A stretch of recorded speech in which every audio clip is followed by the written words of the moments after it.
it's time we all slept. It's the second episode of this fine campaign that we're running here, and we're done with the kind of initial story, and it's me, Godpool, and with me is Brienne, who plays the role of Alaska, and apparently found that pretty funny or something else. No, hello. Hey, Brienne. Hey, Brienne. Oh my god. I accidentally opened up my own stream and I had not had my own the audio muted there, so I just heard myself talk. It was confusing.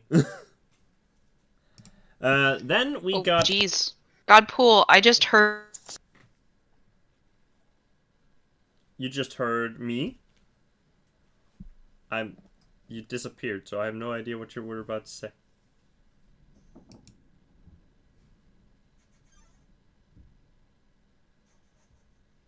Zia? Zia? Is it just... You Oh, yeah. Uh-oh. Restart! Cut!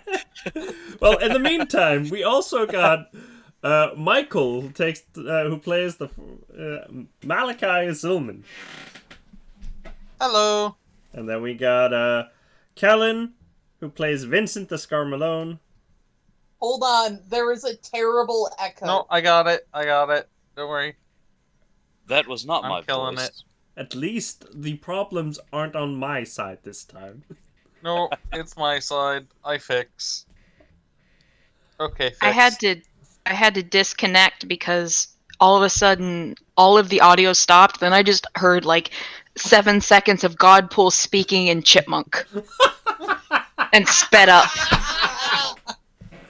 I tried to open Twitch so I could see if there was any chat, and I was just getting this awful echo after an ad for Pop-Tarts. Oh my Greetings, god. everyone. Vincent Malone here, the only professional in the room, apparently. Sorry, that was mean. Oh, bad Kellen. Hello, everyone. And then we got Zia. Hello, Arthur Ingold Morgan here. Exactly. The only one I forgot to... I think this is like the gazillionth time I forget to actually introduce the name of your character. I feel like I always forget that with you. Well, that's because there's already one Arthur in your brain. That is very true. That is very true. But yes. So, we left off at an interesting spot last time. Do any of you want to do a slight recap, since it's been 2 weeks since we played last? We were drugged. Drugged. Somebody put some mushrooms into your drinks and food. Wait, is that a spoiler? No. Do we know they're mushrooms? No. Love that you took. All right. Love that was a. Love that reaction. Yes. As a bit of a recap for those just tuning in, we were aboard the SS Carter, an 1892 steam cruise ship. I, Vincent Malone, ran into this fella named Arthur, who was a very talkative sort, toy maker, from what I understood. Tally-ho! There he is. I got shunted down to room 363, porthole in the lower decks. At some point, I did run into a couple other fellas, Mr. Malachi and the little girl Alaska. And we were kind of just on the embarking day, or disembarking day of for this journey on the cruise. And walking around, having dinner. Well, I tried to have dinner, but unfortunately we kept getting interrupted by people talking about a bunch of gobbledygook. And, Mr. Morgan trying to play matchmaker over here with me. Yeah, then all of a sudden everybody starts passing out and I didn't even get my steak. Alright. FYI, I'm recapping from my own notes, so that's why it was a very personal recap. I mean, makes a lot of sense. Oh, so Matt, you guys found pictures for yourselves. Cool, nice. Now that we got, And also, his recap was very professional.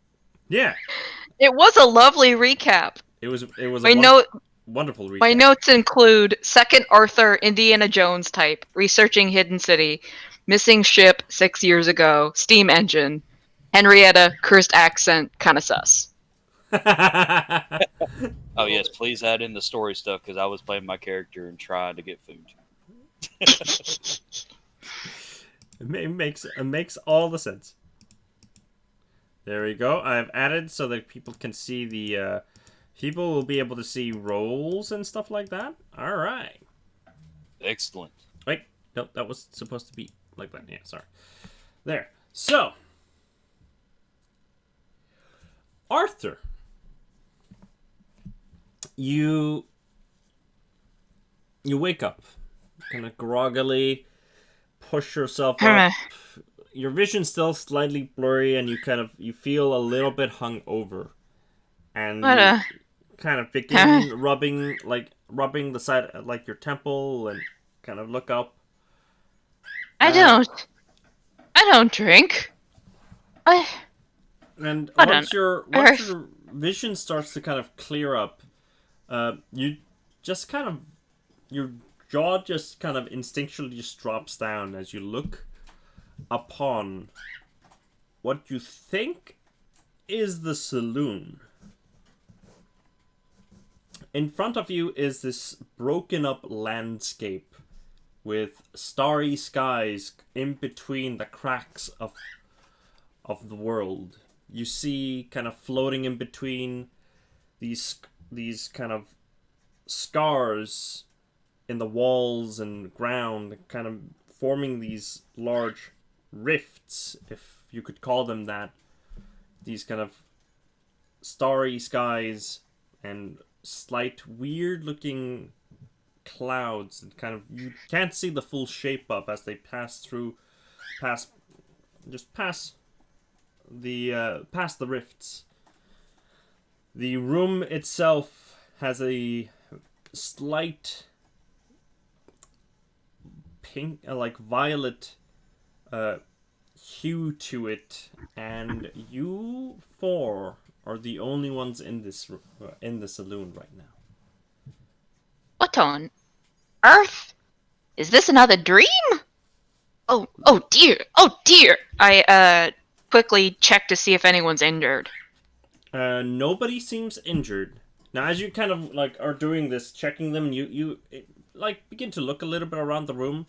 You notice that as you try to take in the information a bit more, you notice that in a few places, like the chairs and tables are kind of slightly lifted in the air, kind of hovering, and you can see glasses and bottles kind of like all maybe having floated to the ceiling, and it feels like everything's in a very strangely placed, and it you notice close to a bottle that's just kind of suspended in air, not moving, and you kind of push it, and it just slightly moves, like it's the most natural thing for it to do. It doesn't drop down or anything like that. It doesn't it doesn't float down. It just moves as you push it, and once you stop pushing it, it stops. So it's not like I push it and it gains momentum. It's like I've pushed something slightly on a table. Yeah. And there's no I'm not hitting a block. It's just air table. Yeah. Okay. Like you kind of lift it up and you move it yourself, and then you just let go of it, and it's just. Oh no, I'm not. I'm not touching it. Besides, like poking it. Yeah. Yeah, you poke it, and it moves just like you would be moving a glass on a table. So the first thing I do is walk over to Vincent, and I start patting his cheek, not slapping him, but just giving him a little. Vincent. Vincent, you begin to groggily wake up. My boy, we seem to. Oh dear, Malachi. I walk over and do the same to Malachi. And, oh goodness, Alaska, are you all right? My girl, are you injured? And just basically like going along and just going. I check to make sure everyone's not injured, but basically I'm looking at them closer and like making sure they're not dead Yeah. and that like they're not concussed and stuff.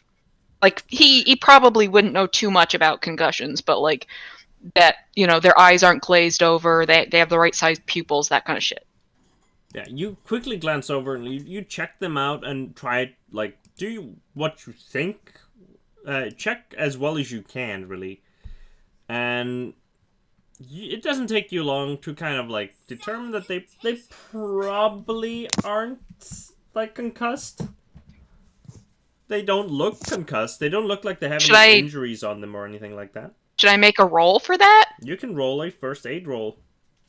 Okay. First aid. Would it be first aid or would it be medicine since concussions are kind of... Technically seen? Let's see. I'll just check it out really quickly. I have the book in front of me. I mean, I shouldn't have said that because my first aid is better. And my Whichever medicine side- is 1. Well, think But- about it. Well, yeah. Actually, medicine is used to diagnose and treat accidents and injuries, while first aid... where is first aid? First aid... Emergency medical care. So, yes, you would actually use medicine in this situation. Can I just, like, assume failure because I have a literal 1 in medicine? I mean, maybe you'll get... Yeah, but maybe I'll get a 99. Yeah, I mean... Can I just take a basic fail? I am not a kind deity. Okay, let's see. Oh, that's basic fail. Yeah, it's just a basic fail. You don't know. You're not versed enough. Just assuming they don't have a horrible and like brain bleed. Yeah, you think that they're not. You don't find anything that would suggest that they have a concussion, but you have no idea what you're doing, so you. Yeah. So basically, just like going around, shaking everyone a little, patting them on the cheek. More concerned with the people than the surroundings. Yeah. Malachi and Vincent, when you wake up, yeah, it's like you're just being, like, you have the, like, nastiest hangover. Alaska, you just have a very, very bad headache when you wake up. Ow. Hey, Ma, could I get some breakfast? Something greasy. My boy, I'm afraid your mother is not here. Ah, shit, I Ah? lost it again. Oh God, I'm He's still having still a here. nightmare. Vincent! Vincent, this is no dream! At least, I don't think so. As you, Oh dear. all of you kind of wake up listening to the ramblings of Arthur, you begin seeing this strange, otherworldly landscape in front of you. My friends, you don't feel pain in dreams.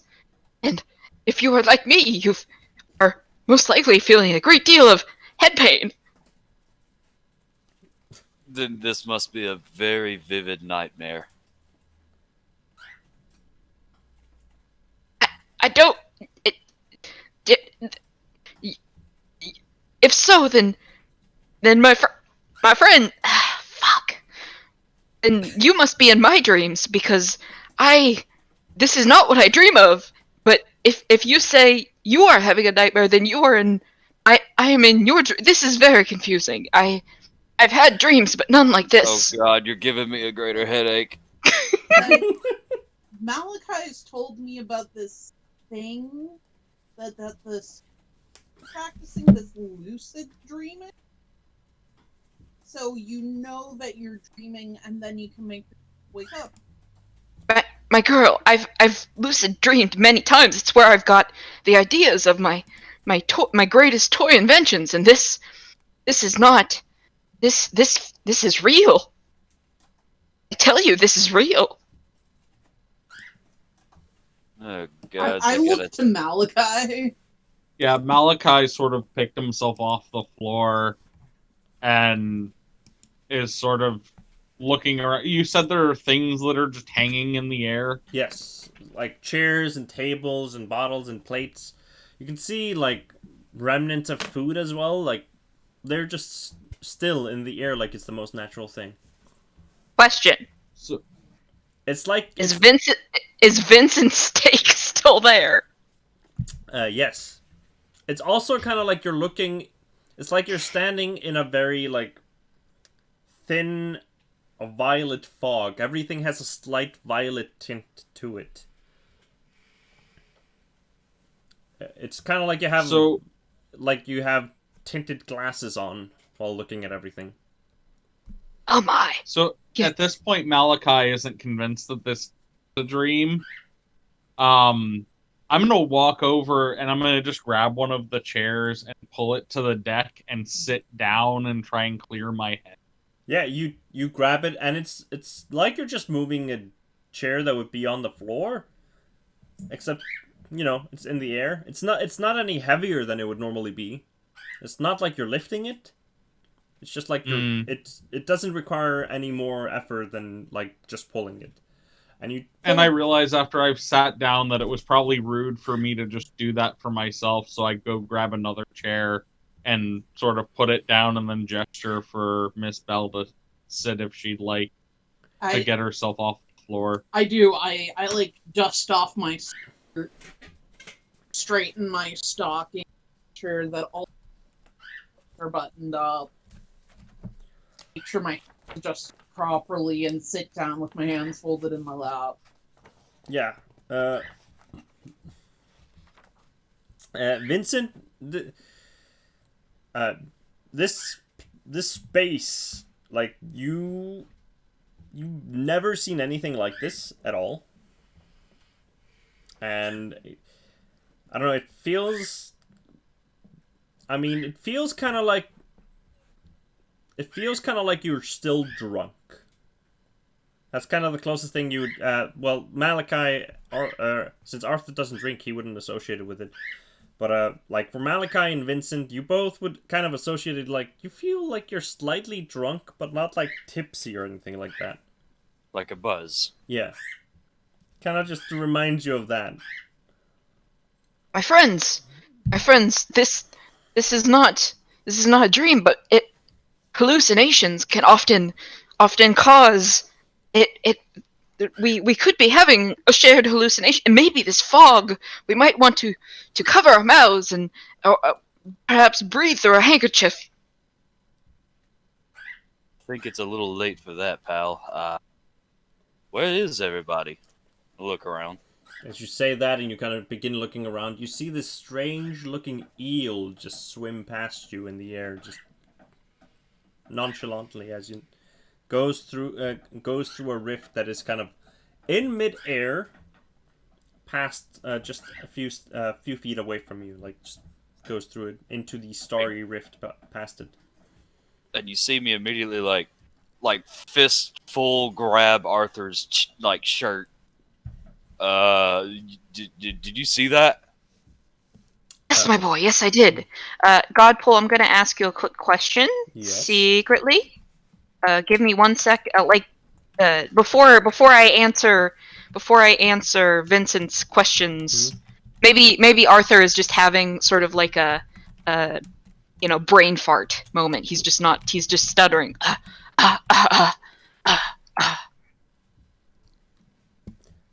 Send me that question and I'll answer it as well as I can.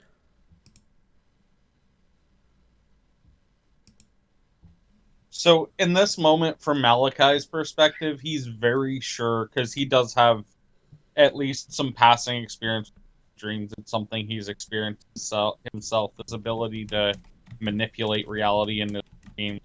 But at the same time, like, he's still a bit off, so the idea that everyone else is in the dream with him, like, that part passes him by, that they're dream things. So he turns to Miss Bell and says, well, so if this is a dream and that doesn't act differently than normal, what would you do? Like, basically, what kind of experiments would you do to figure out how the state? So you're thinking about how to escape this place? No, I'm asking Alaska Bell as like a lesson within the moment. You know, how would you figure out how this place works? Like, there's stuff floating in the air. Do you think you can float in the air? How would you test that? Sort of half as a distraction. Yeah. I just didn't hear it because I was answering a question.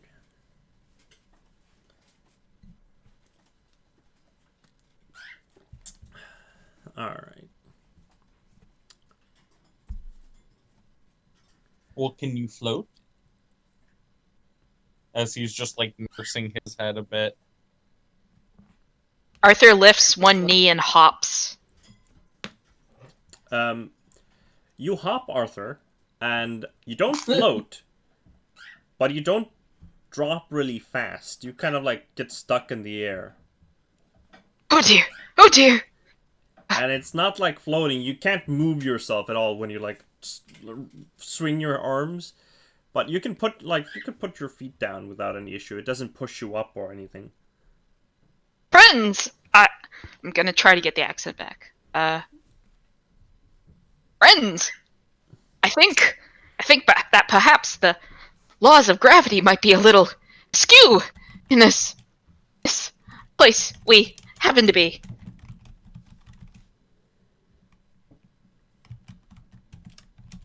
You all saw that, didn't you? I did not touch the ground for a moment. I might give up on the accent for a little while. It's really hard to be scared and keep that accent. Never give up. Never surrender. I'm not surrendering. I'm retreating. I'm bravely running away. Strategic withdrawal. Retreat! We are falling back for a strategic. So, what Malachi wants to look for is like the sort of the next step off of what Arthur did. Is there any sort of like wall sconce that's maybe at about head height or a little bit higher? Yeah, there is one. Your guys' table was kind of like close to like the middle of the room, but it would not be very hard for you to get to one. Like you just to a wall. You have to. You would have to traverse past a few of these rifts, but that is done without. That is. You don't think that would be too much of an issue just traversing past them? Okay. Speaking so I'm gonna sort of head towards a wall or somewhere that I can get a grip, and I'm gonna sort of jump as hard as I can and try and use the sconce as somewhere that I can ground myself, because I did see Arthur struggle a bit to get back down. Mm-hmm. And sort of see what happens. So what happens when I walk to the wall and sort of see this metal wall sconce with the light on it, and I'm gonna jump up towards it, and then what happens? Once you reach your Do I maximum, stop moving? Once you reach your maximum height, you don't drop down. Okay. Oh dear! And if you try to move, like in the air per se, like you can't like move forward with your arms or anything like you would try to swim. Sure. If you try to take a step forward, however, you do take a step. Interesting. So you're essentially walking in the air. Okay. Okay, with that then, Arthur attempts to walk up like he's walking upstairs. Roll for me a power roll. Oh shit. Power. Where is power? It's power. It's at the top. So it's the green there we one, go. I not think the it's purple. just her, not all of them. I failed. Yeah, just her. You feel like for a moment when you step and try to think about stepping up, like you're walking upstairs, you feel like for a moment you're stepping on something, but then you just like you're stepping through like an ice that would broke underneath you. Friends, I believe that perhaps this realm might let us project our own desires upon it, and perhaps things, if the stronger we believe things to be true, they might become, they might warp to our will. Entire time, Vincent has not paid anyone else any mind because he saw a freaking eel floating through the air and go into a crack in reality. So all he does is he ignores everyone else, and he just kind of reaches to grab something from the air and toss it into the rift. Oh shit. So you grab the closest thing, which would probably be a bottle, and as you throw it, it doesn't go further than where you would have ended with your hand, and when you pull back, it's just in the air, stuck there. Huh.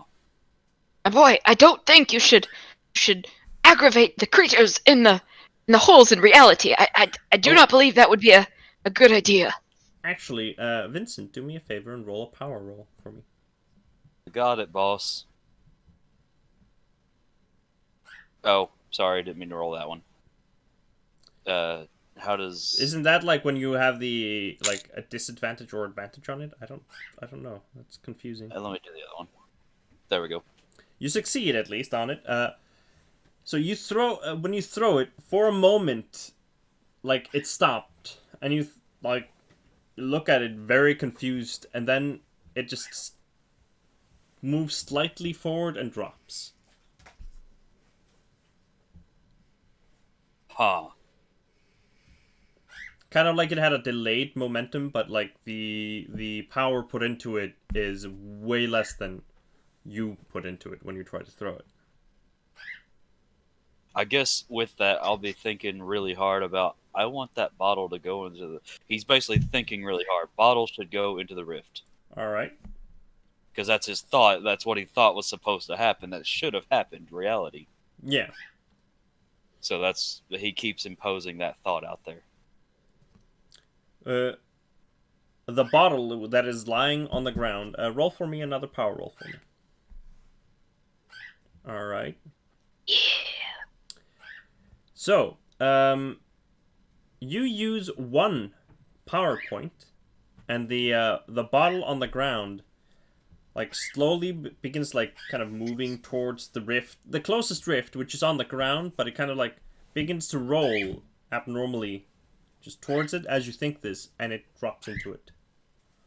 Whoa, whoa, whoa! You used one of your magic points to do this. I got it. As you do that, you start to feel a little bit of fatigue take over you. Oh, that doesn't combine well with the headache. Oh no. Vincent! It feels, My boy! Feels Are you alright? Feels like you had to use a lot more, just had to focus a lot more than you expected, and just drained a lot out of you. Jeez, this place is really giving me... Am I just seasick? What's going on? And I just kind of dropped down to a knee for a second. Oh. Which dear. is about chest high to everyone else. Arthur goes over behind the bar and tries to find some sort of fizzy soda type thing. Oh. Vincent, let me try and find you some sort of stomach relieving. I don't imagine the bar would have Alka-Seltzer, but perhaps ginger ale. You walk towards. You at least walk towards the bar, and you look around, and you do actually find some ginger ale. So I grab one of the glasses from the air and pour a little bit in it, and go over to Vincent and here. So when you pour, originally you're trying to pour into the glass, you notice that you are pouring the liquid out, and it just doesn't fall down like a normal liquid should. It just kind of floats in the air. I raise the glass up to catch the liquid. You essentially just grab it with the glass, and yeah. Yeah, it acts like normal liquid in the glass. And even like while it was floating, it acted like it was normal liquid. It was just still in the air. So, Arthur's semi used to this bullshit. so while Arthur was going over there, Vincent's finally realizing that other people are doing things. So he actually kind of turns his head to look around, seeing Arthur over there mess with that, and he looks at Malachi and Alaska. What are they doing? They seem to be sitting on chairs. No, I'm standing about 4 Oh yeah, feet in the you're air. you see him walking in the air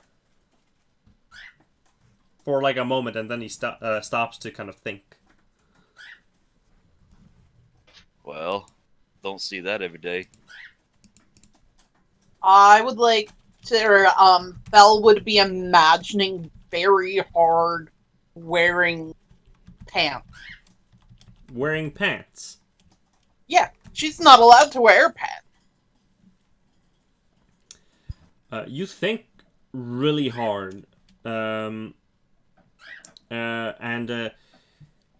roll for me a power roll. Oh shit, Okey you're gonna doke. magic up I know. pants. Magic. One. Pat. I got a hard. Nice. Yes. So you really think that you want to wear pants, and you concentrate for a while, and Vincent, you feel the belt buckle around your pants loosen.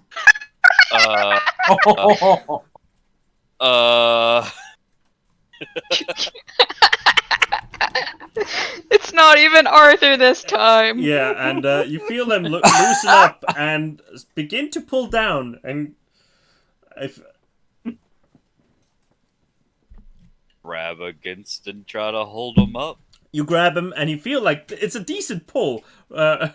Roll for me a strength. You're gonna need to. You're gonna need an extreme success to win. Little girl is stealing your pants. Because in the rules of the game, the instigator wins. Yeah. I remember those rules. And I'm Press- sitting there like, press- hey, yo, what the hell's going on? Oh no, it's his strength roll. Yeah, no.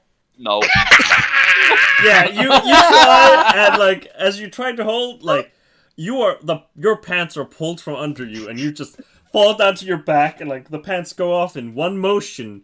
And Alaska, you're kind of not like looking at him while this is happening, but when he calls out, you kind of turn and you just see these pants coming along the floor really fast, and just for a moment you feel yourself kind of like tumble in the air, and the pants just fly on, way too big on you, but you're wearing them. You also use one magic point. Okay. And you feel really tired. Like, you feel a moment of fatigue to, overcome you. Goodness gracious! Vincent! Malachi looks down. Alaska, that was rude.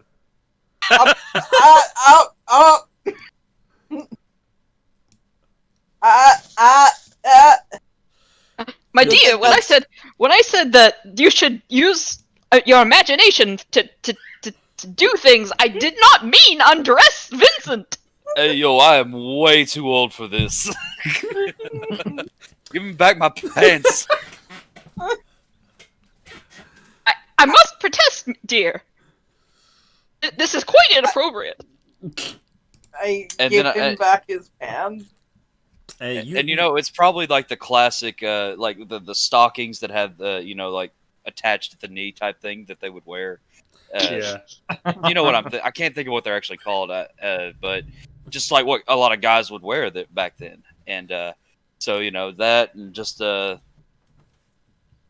under, just the standard underwear and stuff. But yeah, you get your pants back and you put them on. And I just look at Alaska and was like, yo, why'd you rip my pants off me? How? No, I didn't want your pants. I wanted pants for me. you were the closest one to her, by the way, when that happened. I understand. it's My funny. dear, if it's really that important to you, I'm sure we can find you a pair of pants. I look up at Malachi. Pants and a little bit of bubbly in my stomach. All this stuff kind of pales in comparison to what we're actually dealing with. What's your thoughts on this? You've been rather quiet.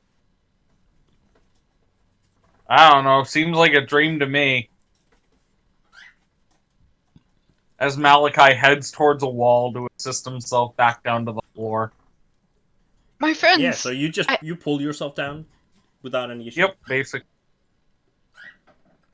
My friends, I must express to you, I have had dreams of a similar, not where there are starry cracks, I should say, and never with others, but I have had these dreams I have had, or how I have been so successful with my business. Dreams of fantastic creatures and faraway places that no one's ever seen before. But this is all new and does not. My dreams are a place of whimsy and wonder, not anything like this. This feels very wrong and Hey, yo, Arthur. terrifying. Oh, God, I just had a terrible thought, Arthur. What? Everybody. Oh, What? I don't want to do it. And you see Vincent just turn towards the door and the windows to the dining hall. And he starts to walk over to look outside towards the ocean. So you Vincent? walk towards the closest essential porthole, and when you look through it, you see you don't even see where you should be seeing some deck because of the floor that you're on. But you don't see any deck. You just see a starry expanse going forth, similar as through the cracks. Oh, That's- gods. Oh, gods. That makes And sense. and he steps back. I've Mary, been- mother of Joseph, and he starts crossing himself. I've been under the sea and in a strange, other strange places. I have never been in the sky. This is. Oh. Arthur sits down and starts fanning himself with his wallet or whatever. Just he looks incredibly scared. Mm-hmm. Yeah, there is no wind or any breeze or anything in this room. It is very quiet. You can there's nothing to hear really in here, but from time to time you can see these strange eels swim between these cracks and just not even acknowledging the space that you're in.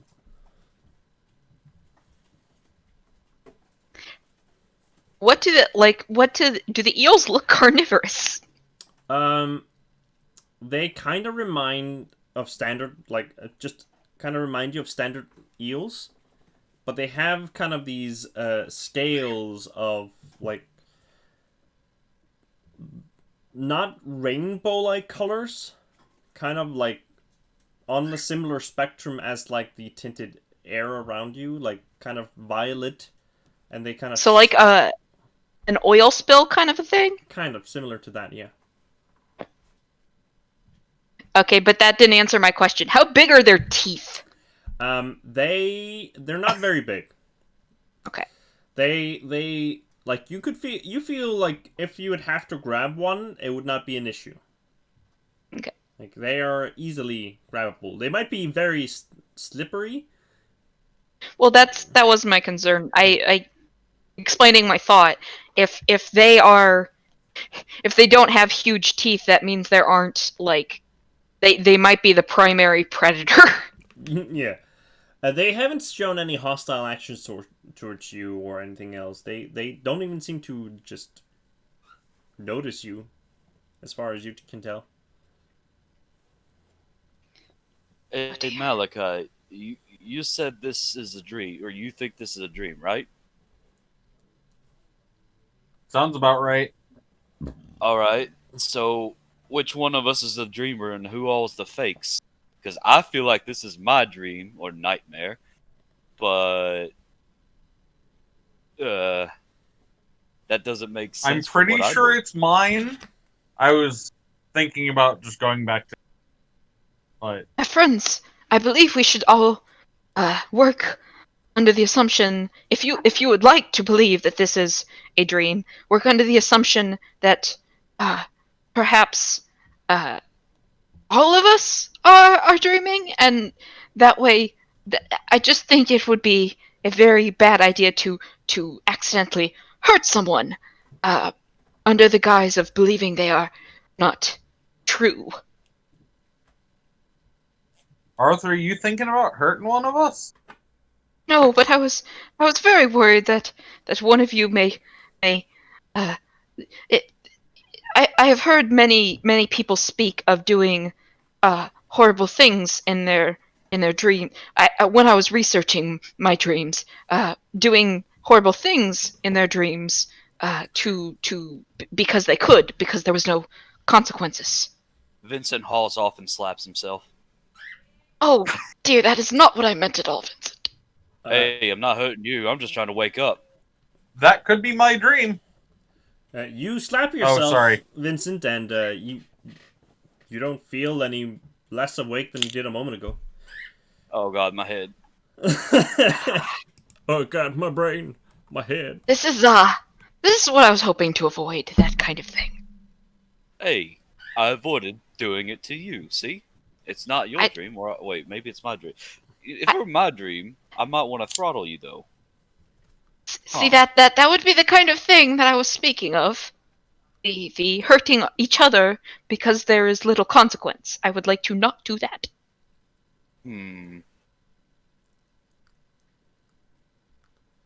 I believe we are not dreaming, and this is real, or a shared hallucination. But if it would make you all feel better if you believe it is a dream, that whatever will soothe you. I just ask that you treat it as if it was as real as possible. See, that might be what Dream Arthur wants. Yes, it is what Dream Arthur wants. It's what Dream Arthur wants very much. What about regular Arthur? Regular Arthur has had experiences like this, but never so painful, never so terrifying, never so vivid.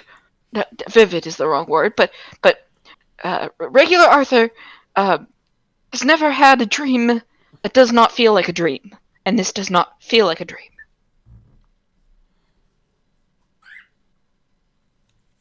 Well, I guess the only thing now is alright, let's go with this kooky guy's assumption here.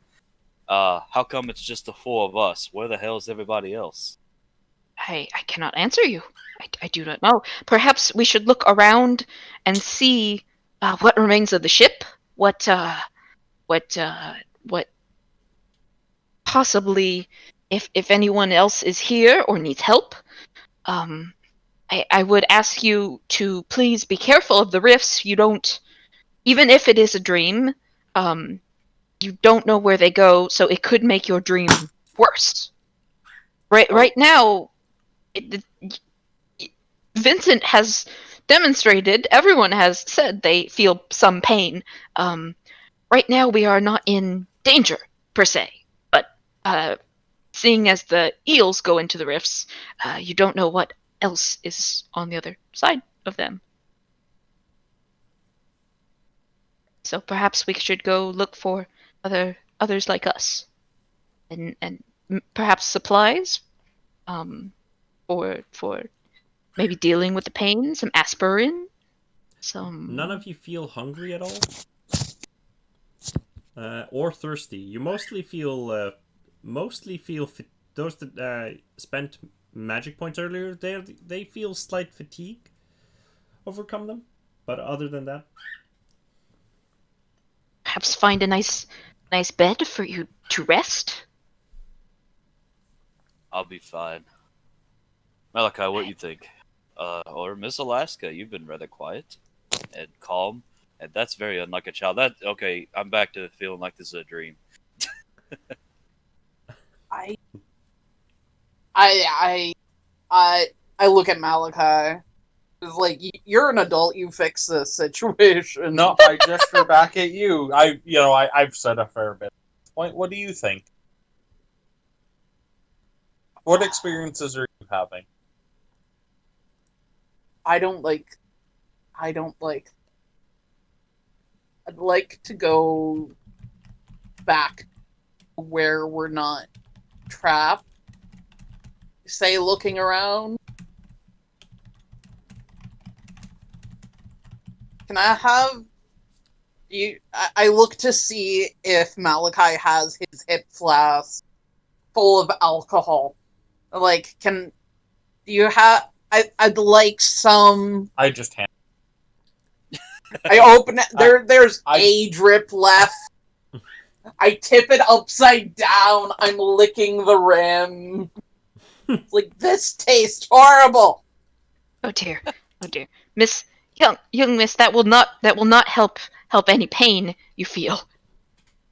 You don't feel any effects of it, really, like of alcohol. It just tastes bad. You don't notice anything else to it.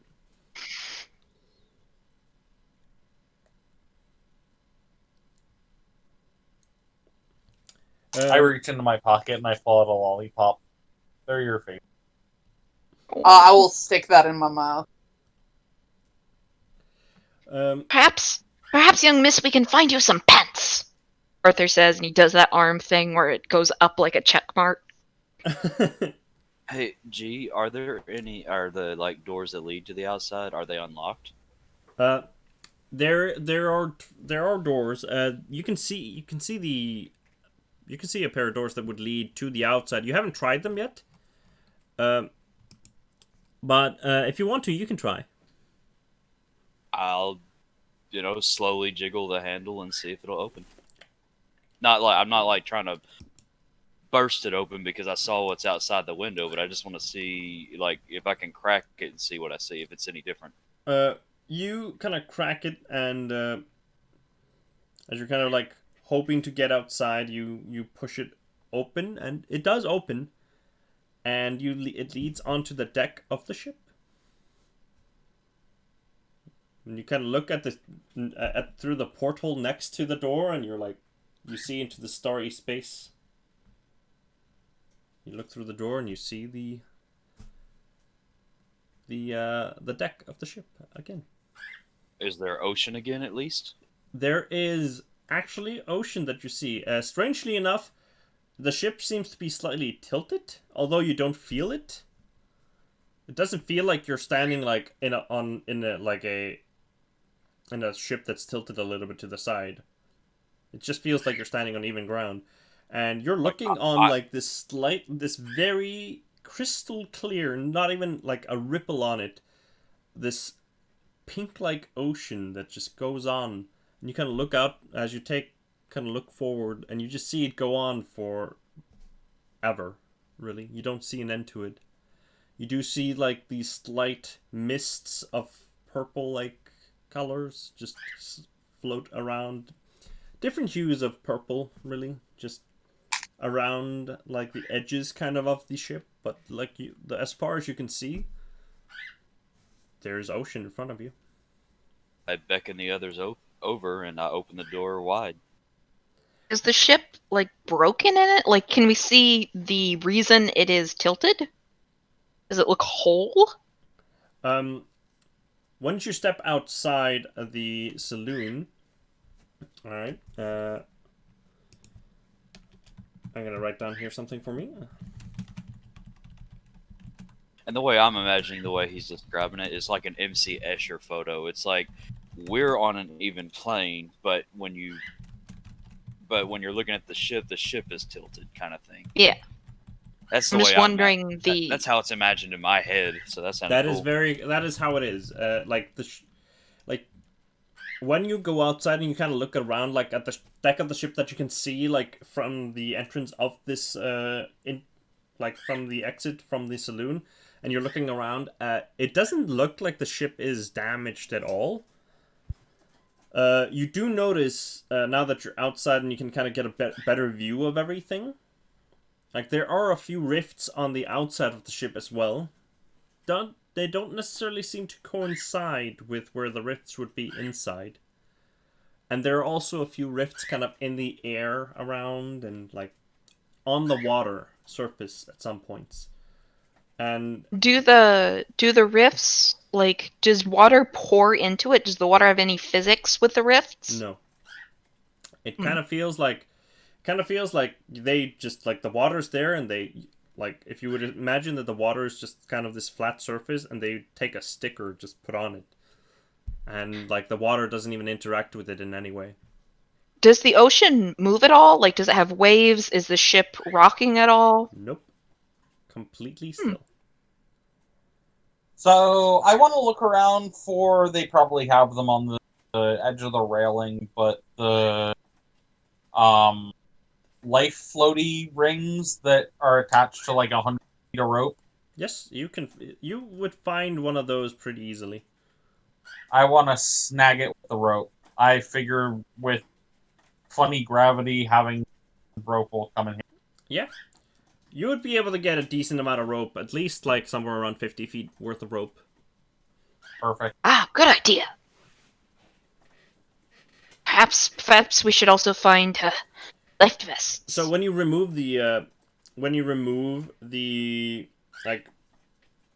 rope from the kind of safety the safety ring, like, do you pull it off of the hook that it's on or anything like that? When you're trying I'm gonna remove it from the hook it's on, but for right now I'm gonna hold on to the ring. Alright. That there's no point in disconnecting it from the rope, so I have the rope with the safety.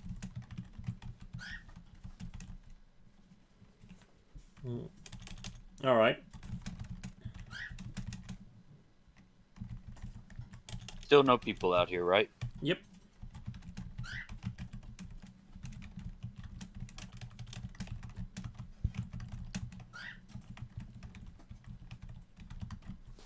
No, yeah, there are no people out here that you can see. You look around and unless you move very, like, from the spot that you're on currently, you don't see anyone at least. You do, however, notice the eels that have been swimming past. They seem to be also, like, in the air here. Not necessarily going through rifts, but they seem to be just more, like, traversing here. Are they just in the air or in the water too? You don't see into the water, but they're in the air. Okay. The water, like, when you look into it, it's like just looking into a mirror, and, like, if you would, like, do you poke it at all or anything? No. Alright. No. Alright. It is, there's no, like, you can't, like I said before, similar to the saloon, it's just eerily quiet.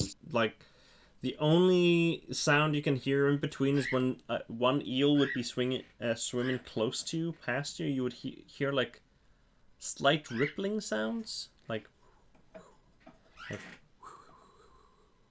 but nothing more than, like, slight rippling sounds. Very quiet, kind of, like, almost not noticeable. The only reason you notice them is because you're keenly aware of these creatures, and, like, sometimes they swim very close to you.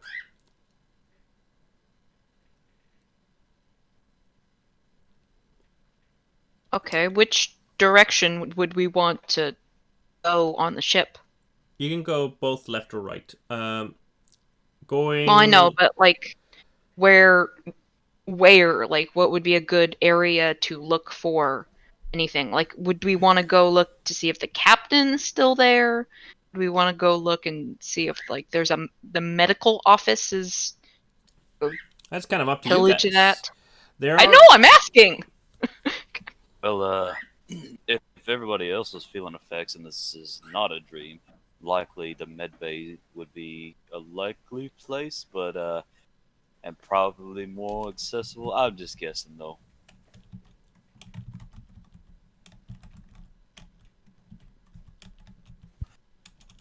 Maybe someone's in medbay doing tasks. Malachi, Alaska? Thought you'd appreciate that. I don't understand that reference. It's Among Us.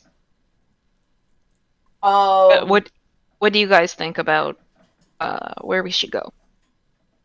you always go left in puzzles. I'm left-handed, so I always go right. Why did you ask for my opinion? You just Well, were that's gonna it's go- a no. no. I didn't say we shouldn't go left. I just made a comment. While you decide We this, can go left. I'm gonna take a quick Alaska, Miss Bell, be nice. I'm gonna take a quick bathroom break while you decide this.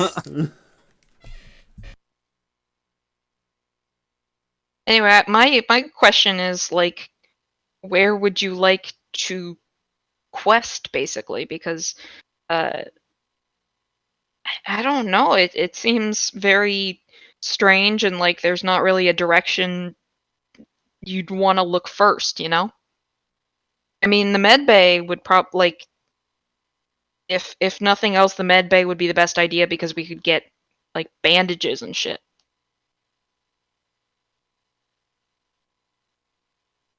Or if anybody else is here and feeling ill, then likely they went to midday.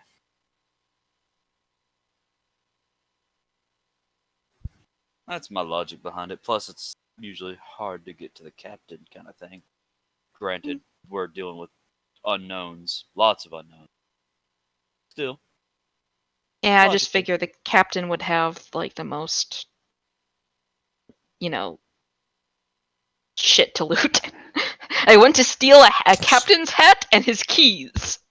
Do you think that's all it takes to I run? mean, if there's no one a there, boat? not the keys to the boat, the keys to everything else. I imagine he would have like, if there are any locked doors at all in this ship, the captain would have a skeleton key, you know? Anyway, to the med bay then. So you have decided to go to the medical bay? Yep. Alright, Well, I think we have.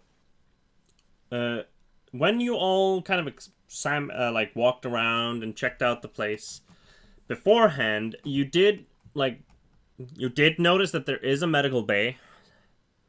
It is essentially down on the main deck of the ship, which is like 2 floors down from where the saloon deck is, essentially.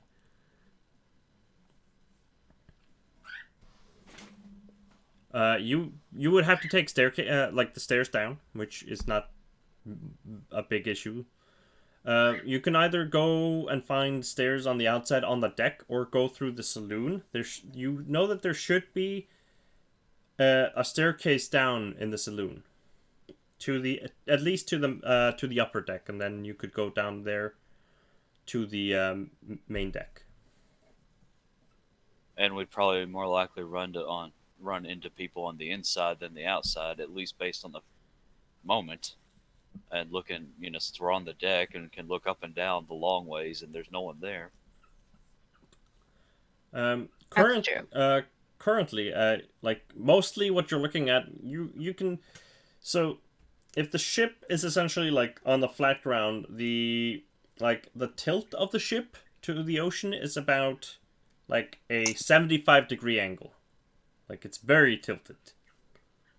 And it's kind of, when you walked out, you saw this wall of ocean.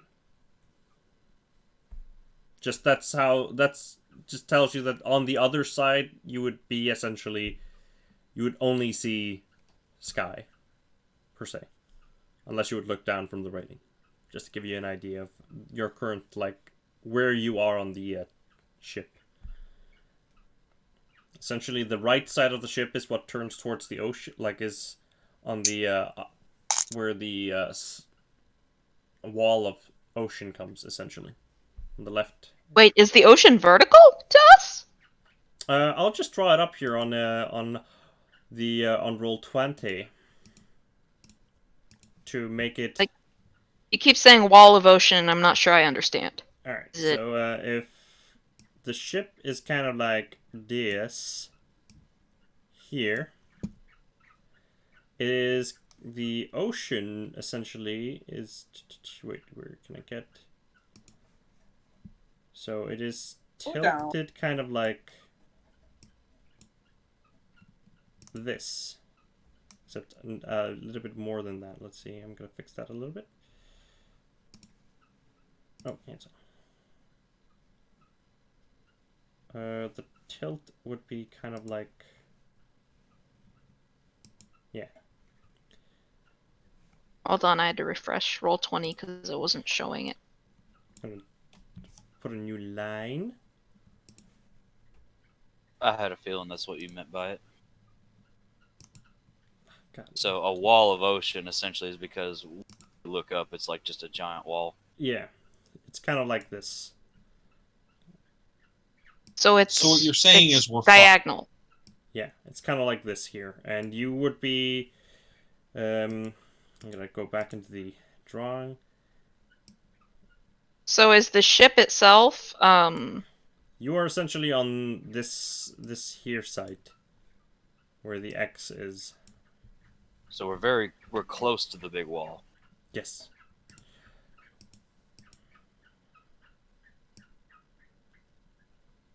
This would be this is kind of the most accurate it would be. The ship is capsized. So the but ship is physics have taken sideways. Yes. Yeah. Just quickly here for those that are watching, it looks. Physics have taken a back seat. Looks Actually, kind of taken a like nap. that over there. This over here. Arthur isn't really concerned about the physics of it at all. He's had these experiences where things don't make sense. You just have to accept that things don't make sense, and perhaps will things to make sense if you need them to. Essentially, yeah. Essentially, then everything around, like kind of close to the water and around here, has this slight purple-esque, like with like many-hued purple, like mist. That's not like hard to see through, but you can obviously see that there is like a mist of some sort or a fog. And like when you look up to look at the sky looks kind of yellow. Like a deep, almost orange. I thought it was black because starry, like Yeah, black when sky. you looked into the rifts, looks like a starry sky. The portholes, it looks like a starry sky. When you look up, it looks the closer to essentially the horizon it is, the yellower it is, and closer to the middle of the sky, which would probably be here, like, and the other side of the ship, like, I'm gonna just draw a sun for you guys to have as a reference, like, close to here. Is there- essentially. You would not be able Is to see there it. a sun or a moon in the sky? You can't see it from where you are. But so at this end here, it's like just yellow. At the where the horizon would be, and it gets closer to orange until you lose sight of it, like at some point here, and then it's like almost orange. And then it goes. Then you don't know how it looks past that currently. But the sky is obviously turning like from a very bright yellow to a deeper orange like color the further towards the middle of the sky it gets. That's just what you see when you would look up, because you would be looking at the horizon, and I would have explained that earlier before you would have gone before you go back into the saloon. Hey G, Yes. in the saloon, was there a pool table? Yes, you can find a pool table in there. Since we're going back through the saloon and about to choose a door, you see Mr. Vincent go over and grab some pool cues and unscrew them to where the shorter, heavier end is a nice like club size, All right. and he offers one to each other of the others that are there. All right.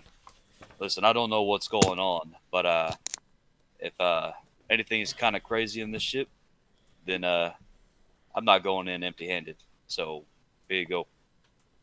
Arthur takes one. Arthur also looks at Vincent cautiously and says, yeah, my boy, as scary as any creatures that we find are, please do take care not to aggress first. There are. I have seen many things that are very, very terrifying in my experiences in my dreams. But we're like ants to them. We should take care not to have them stomp on us. And those are the statistics of it, by the way. I just sent that in the chat down below. And you see probably the meanest face Vincent could make, and just that wide-eyed kind of madman look. And I've always learned that you strike first and strike hard. Oh dear. That's how I was raised. That will not help you here. We'll see. Malachi sort of rolls his eyes at Arthur's end of the world attitude, but pulls out a pocket knife and takes one of the lighter ends and sharpens it to a sharp tip, offers it to Alaska and says, "You know what to do with this." So, by the way, you also know who you're allowed to poke with this. Groin and a neck. They all have a groin and a neck. Good girl. When you pull up the pool, when you take the pool cues, one thing you do notice, Vincent, is that a few of the balls on the pool table, although they are floating, seem to have negative colors. And one of the pool and like two of the pool cues are as well kind of negative colored. Like if you would have put like a negative filter on it through a camera. Would that be a thing that any of us have ever seen before? No. Huh. I don't think it's impossible in that era, but I don't think any of you are versed enough with cameras and stuff like that to know of that. That'd be very interesting, at least. And you pointing that out actually just had a light bulb kind of go off in Arthur. He remembers how he threw the bottle earlier with mine. I'm Arthur, you're Vincent. Yeah. Sorry, Vincent. I had you on my brain. Oh no, they're mind merging. Crap. Oh no. But yeah, Vincent thinks about it. It's like, huh. Well, maybe just in case. And he grabs like three of the. See if he tries to grab three of the pool ball. The balls. Easily enough done. And he puts them in his pocket. And he winks. He winks over at Malachi, in case it works like it did earlier. Sorry if you hurt my stomach. We did. It's I'm fine. hungry. It's hungry. Yeah, you can grab that without any issue. You just grab them from the table, and you pocket them away.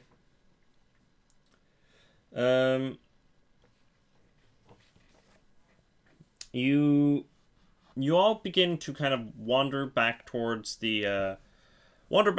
where the.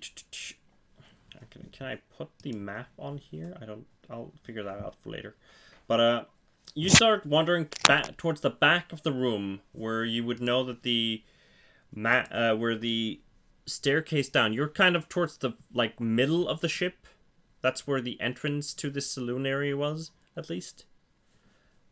Close to the middle of the ship, and you go back towards, and there is, once you reach just past halfway point, which is kind of far from where you guys were sitting. You were sitting kind of close to the middle of the ship. You notice that there is a large crack leading from the middle, like kind of from the wall through the floor, all the way to the other end of the saloon, like just straight through kind of the middle of the room. Is it an actual crack or is it a void? A void, essentially. It is like you guys were sitting like here. Entrance is here, and then there is a crack somewhere. Stairs are like here, and the crack is about here. And the crack, now that you're looking at it, it doesn't seem like it's just ripping apart. It just kind of feels like it's separating the parts. Like everything in between is just missing. Like you can see that there is a chair that's kind of half in the void and half out of it. And like half of the chair is just not in there. Like doesn't exist apparently. Arthur goes and pulls the chair out of the void. You pull it out and you pull... roll for me a power roll.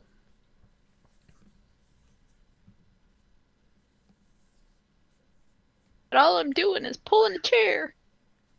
By the way, I think this should be the time. I forgot to mention this beforehand. You guys remember that? Remember last time when you guys had one luck roll per session? Yeah. You still have that. I still keep that rule. You can request one luck roll per session, but then you use your luck instead of the actual stat. Just Success. It is a little bit hard, but like when you think about pulling the chair, you feel a bit more, like a bit extra strength come into your body, and you pull it out without too much issue. You expend 1 magic point. Okay. But you pull it out, and the chair is a-okay. It just seems like when it was in the space of the rift, part of it was just not here, or like at least not existing here. Whatever the rift seems to do to it, it at least return when you pull it out of the rift. It's okay, so it's not like gone. No, it's just like a part of it disappeared and returned when you pulled it out. Hello. We now can see that whatever is in the void, it doesn't destroy what's there. This rift is way bigger than the rest of them. The other rifts, you didn't find any like issue of going over them or anything like that, but like, and things didn't interact with it like this chair did with, and a few other things seem to do with this one. This one seems to affect everything around it differently. At least I have an everything that's idea. above it. Oh, first, is there anything like on the floor nearby, ladder type object we can put over the rift? Nothing obvious right now that you can see. You're essentially there are a bunch of like chairs and tables and all that kind of things around, but because you're in a saloon, but you don't. If we flip a table onto its front with the legs up, could it like fit over the void? A pool table would be able to do it. The other tables are a little bit too short and they're circular. But a pool table would maybe barely make it. Pool tables are really fucking heavy. So we're needing to create a bridge. How if we all tried to flip the pool table, could we do it? Do you think? I don't think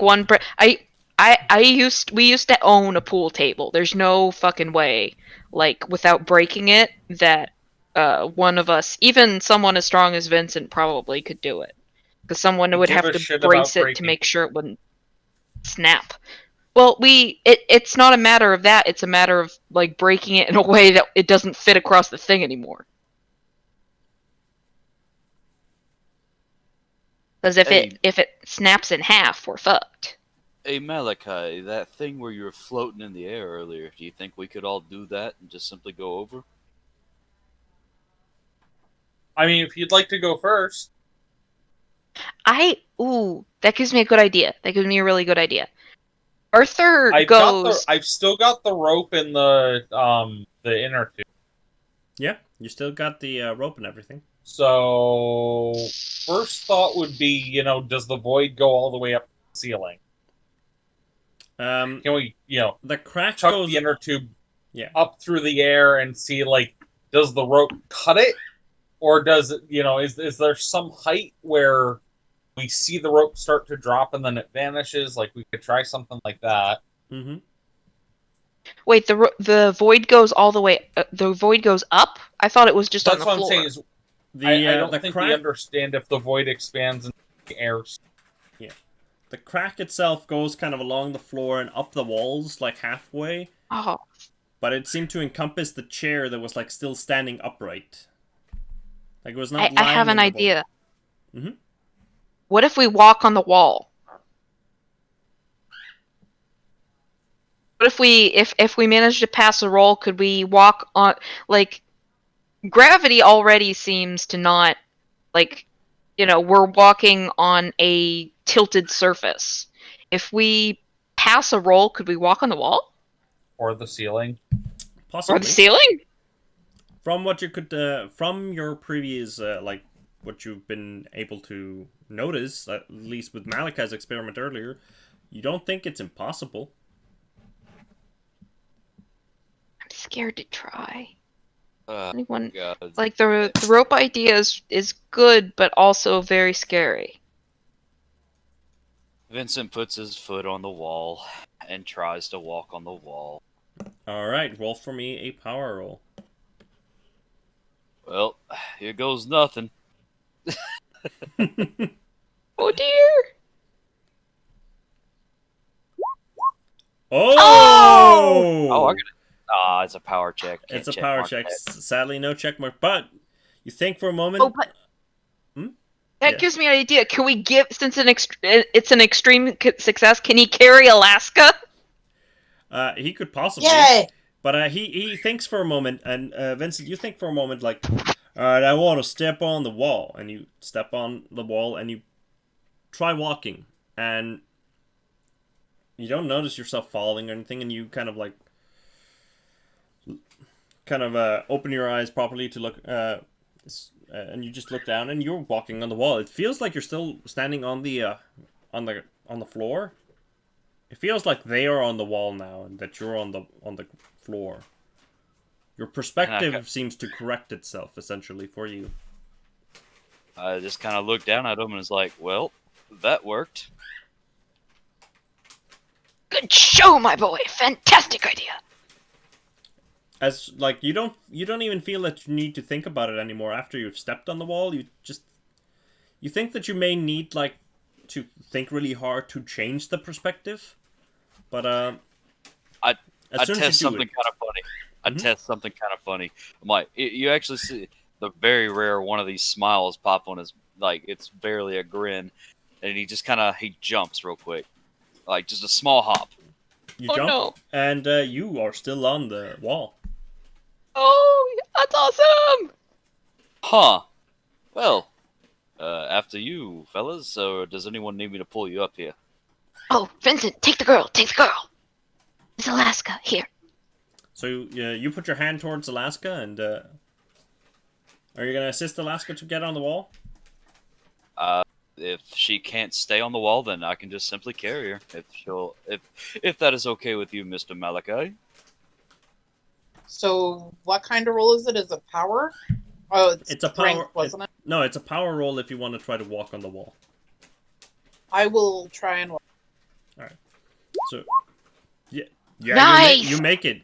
So,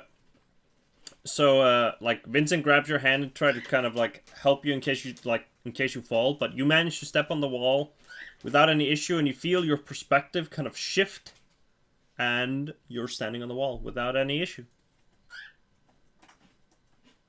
I think this is really cool, but inside I'm trying not to freak out. Okay, Arthur is going to take a step on the wall as soon as Zia finds power again. How tall's the room? The room would be. This would easily be like around 15 feet, maybe a bit more. This is like a saloon / ballroom, so they usually have decently high ceilings in these rooms. Hold hands, everyone! Everyone, hold hands! How high does the crack go? The Or crack like goes the kind like of to I can halfway. Okay, so like 8 feet up. Yeah, kind of like around like 8 feet.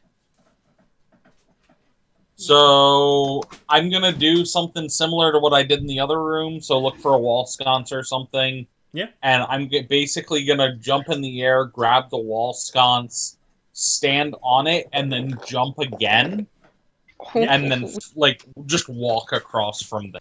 So you jump up and you're holding the sconce, and you stop in the air and you're standing still in the air. You kind of just pull yourself up onto the sconce and you jump again, and you are standing still in the air, just pretty high up. You're probably around 10 feet when you're done. Okay. Like pulling yourself up. You are currently higher than the rest of them, but your perspective is different. Malachi, just to be safe, take my hand. Alright, so before I do the second jump, while I'm still rooted on the sconce, I'll help Arthur. Well, no, I'm not asking for help. My worry is that once you start to get over the crack, the shift in gravity might change. Oh, okay. Just want to make sure you have a lifeline. So what I'll do at that point is I'll take the safety ring and pop it around myself and toss you the rope. Nice. So All Arthur right. will just hold the rope as a stopgap. But Malachi definitely hears that as Arthur's afraid Arthur's gonna fall. Oh yeah. Of course. And He goes, okay. Hey, has Alaska let go of Vincent's hand? You know, probably. But, like, she's keeping her hand close to yours to grab it again. Arthur is grabbing you both, like, in iron grips. All right. Well, I guess we just start walking. So, Malachi, since you have the safety ring and you started walking ahead of them, as soon as you begin passing over where the rift is, you feel a pull, and everyone else, you can slightly see Malachi's form shift, kind of like his form is correct, and then like it's being pulled. Half of it that steps into above the rift seems to go like kind of static, rapidly static. Malachi, roll for me an opposed power roll. Shit, I knew it! Opposed is the purple.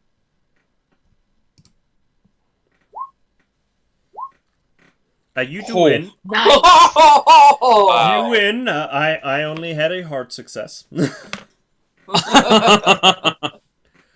Malachi, you pull yourself out of it. You feel for a moment as part of you is being pulled into this, and you kind of resist, just trying not to have your being kind of ripped out of the space that you're standing in, and you pull yourself back.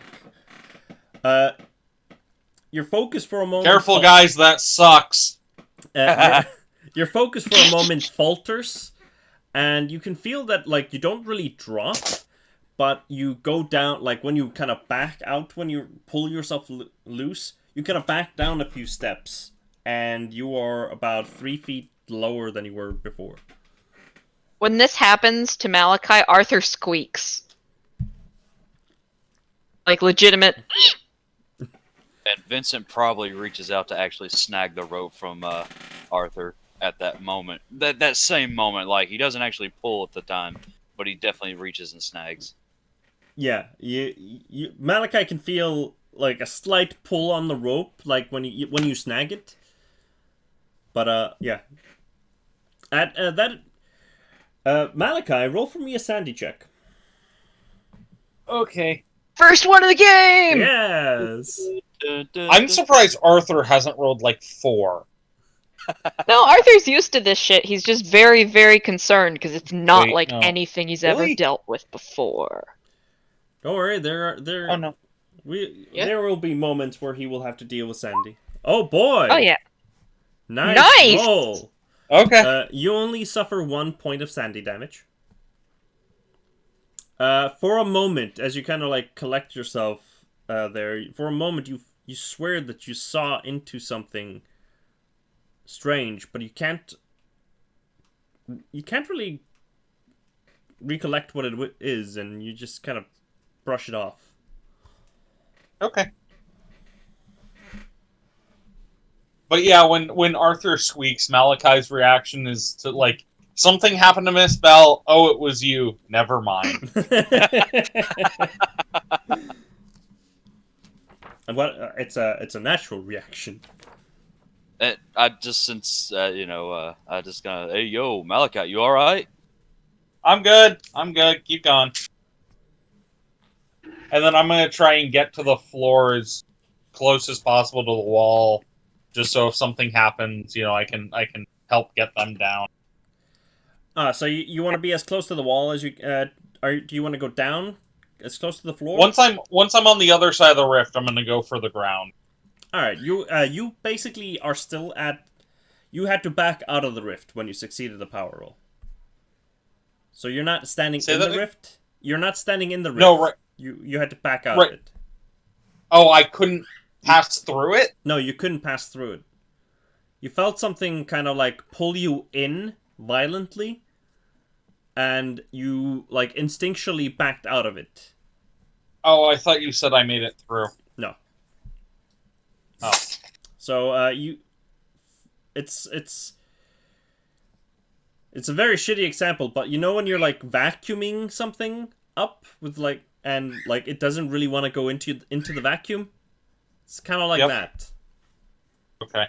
You essentially were trying to resist being vacuumed into an unknown space. I thought I was over the height of the rift though. You Or are. at least what I Okay. It just seems Yeah, that guys, you might not want to go that way. That I think it goes all the way up. I don't know how. I don't think you're gonna make it. Well, since we're on the wall, G, you said it goes halfway up the wall, so that means it's technically like, from our perspective now, half the room's in a crack and the other half's not, right? Yes. With Malachi was that- above where the crack would have like ended. Right. All right. So with that being said, I look at Arthur and Alaska, and I'm like, hey, just be 1 second, stay right here, and I'm gonna walk, to the farthest point on what's now my wall, away from the crack, and see if I can cross. All right. As you take a step to, as soon as you take a step above where the area where the crack would lead through, you feel this immense pull downwards into where the crack is, kind of like you're being sucked towards it violently, and everyone else can kind of see your form slightly kind of shift weirdly. At least half of it kind of, you see, it's kind of like you're looking at his, like half of his form being like this static image that you would see on a television that's broken. And Question. Yes. Vincent is still holding the rope, right? He is still holding the rope to Malachi, yes. And I am also holding the rope. Can I yank him back out of the You can rift actually area? You can actually do that. Let's start actually with your yanking then. Yeah. Roll for me a strength check or a power check. Power is much better. Let's go with power. Woo! Alright, so I'll save you, Vincent! with all of your might, you think about pulling him free, and you expend one magic point to assist with that. By just concentrating really hard on pulling him free, you feel yourself kind of grow stronger in the moment, or at least the rope getting easier to pull. And you yank as hard as you can, and that means that you, my good friend Vincent, you have a bonus die on your power check to get free. But hold on, I was trying to make sure I was understanding. Like, no matter what, I'm not making it past, is what I'm asking, because Yeah, it sounded like half of me was pulling, but half of me was still fighting it. Yeah, half of you is essentially in the rift, being pulled into it, and the other half is still out of the rift, essentially. So even going around it, it's like, even though the crack doesn't go all the way, no matter what, it's like a big window is dividing the room. Yeah. And we just can't see it. Yeah. Alright, then I'm sorry I preempted you. I just didn't want you to get sucked in. I didn't, what I was hoping was he was just saying that I'm fighting to get through, and only half of me is in, so...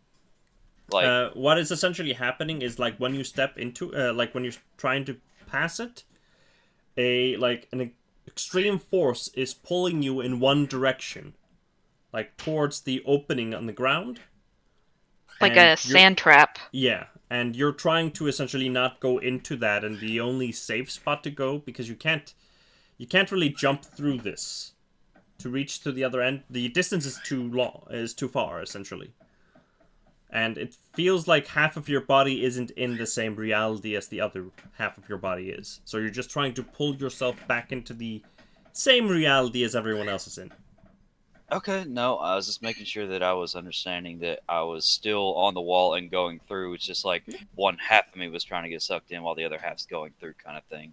Mm-hmm. But I'm not even making it through. It's just I'm either stuck still on the side I was, or half of me's trying to go in, basically, right? Yeah. Okay, let me roll a power check too. You said a bonus? Yes, you have a bonus percentile die, essentially. Alright, let's see. How do you set that up on this? I know how to do just the one. Normally what I do, just because it's simpler on this, because so let's roll twice. Yeah, I just roll twice. If Okay. I just check here really quickly. Did I succeeded on the first one, so I'll just... I mean, I'll go ahead and throw the second one out. Oh, that was an extreme success, so yeah, there we go. Yeah, you definitely managed to pull yourself out of it without any big issue.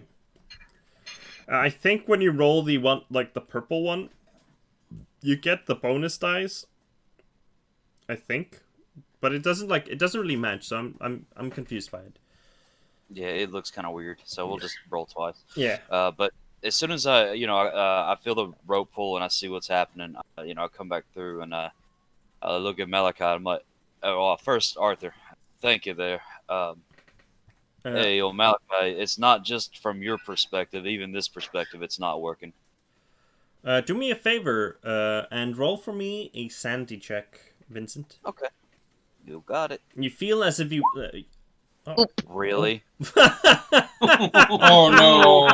One above? It was gonna happen sooner or later. Oh no! Kellen's dice are back. Yeah, but look how high it is. That's stupid. I was upset. So it felt like you were looking into something strange, and as you were stuck in this rift for a moment looking, half of you saw the saloon room in its state, and the other half saw into what looked to be this broken, like, gray, cobweb-covered nightmare world of the same room, kind of just with this kind of strange green mist hovering above the ground. And as you're being pulled out, you see a scuttling a quick scuttle across the floor that seems to be coming closer towards you, and you realize that you're looking at since you're standing on the wall, something is coming closer to you as it climbs rapidly across the wall. And as you're being pulled, and at that moment you're pulled out. You take 5 points of sandy damage. Cooley goes insane. You probably actually... Wait, I need to review that really quickly. Oh no.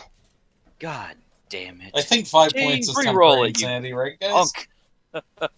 Yeah. I think 5 is that actually. I'm here. Sanity Can is over here. you still have a luck roll? Does that apply to any of this? That No, actually, Womp womp. He rolled the damage against me rather than let like myself rolling it, so Aw. that's the number. he could have essentially used his luck roll if he had used it before essentially I rolled it. But yes, let's see. I'm actually gonna do one thing really quickly. I just wanted to see what I would have done to myself. It's probably better. Not better. Godpool rolled. Yep. I'm gonna deal. Everything's coming up Millhouse. I'm gonna deal 1 card to all players. That essentially means that I'm gonna take it away from me. That essentially means that you have luck. Just use that. That way, it's easy to remember. So, if an investigator loses 5 or more sandy points as a result of 1 sandy roll, yes. Temporary insanity. Roll for me a intelligence roll. Oh, that's right, the intelligence thing. My mind may protect me from this. That's right. That is very correct. And I failed it. Oh! That's good. You Good. just, when you're there, you stand there for a moment, dumbfounded, and you just go, whoa, that was weird. You repress the memory. Nice. Yes. But I do come when I do come back out of the rift after being pulled and stuff, and before I said all that other stuff, I'd probably look a little bit white. Yeah, you Just are slightly pale. And I'm like, yeah, we're not going that way. It doesn't work on this side of the floor either. Well, I suppose we'll have to find a different way. Well, definitely more stairs on all parts of the ship rather than over there. We also know, perhaps, we should steer clear of these rifts. But, Malachi, good show on the rope. It's a very good idea.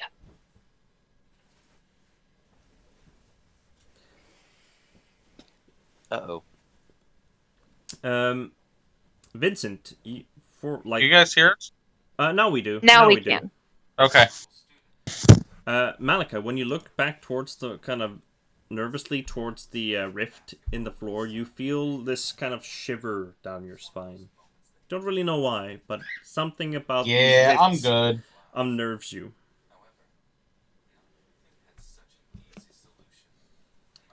So what is the plan now, gang? Find some more stairs. Find some more stairs. Get back off the wall onto normal, well, quote, normal ground. All right. Oh yeah, we still have to do that. Yeah, so all of you walk back down towards where the floor is. Malachi, you can easily get down with just pulling yourself down when you get to the wall sconces, but everyone else that's standing on the wall must roll for me a power roll to step off the wall successfully. I fail. Yeah, you try to walk Power, on... you said? Yes, power.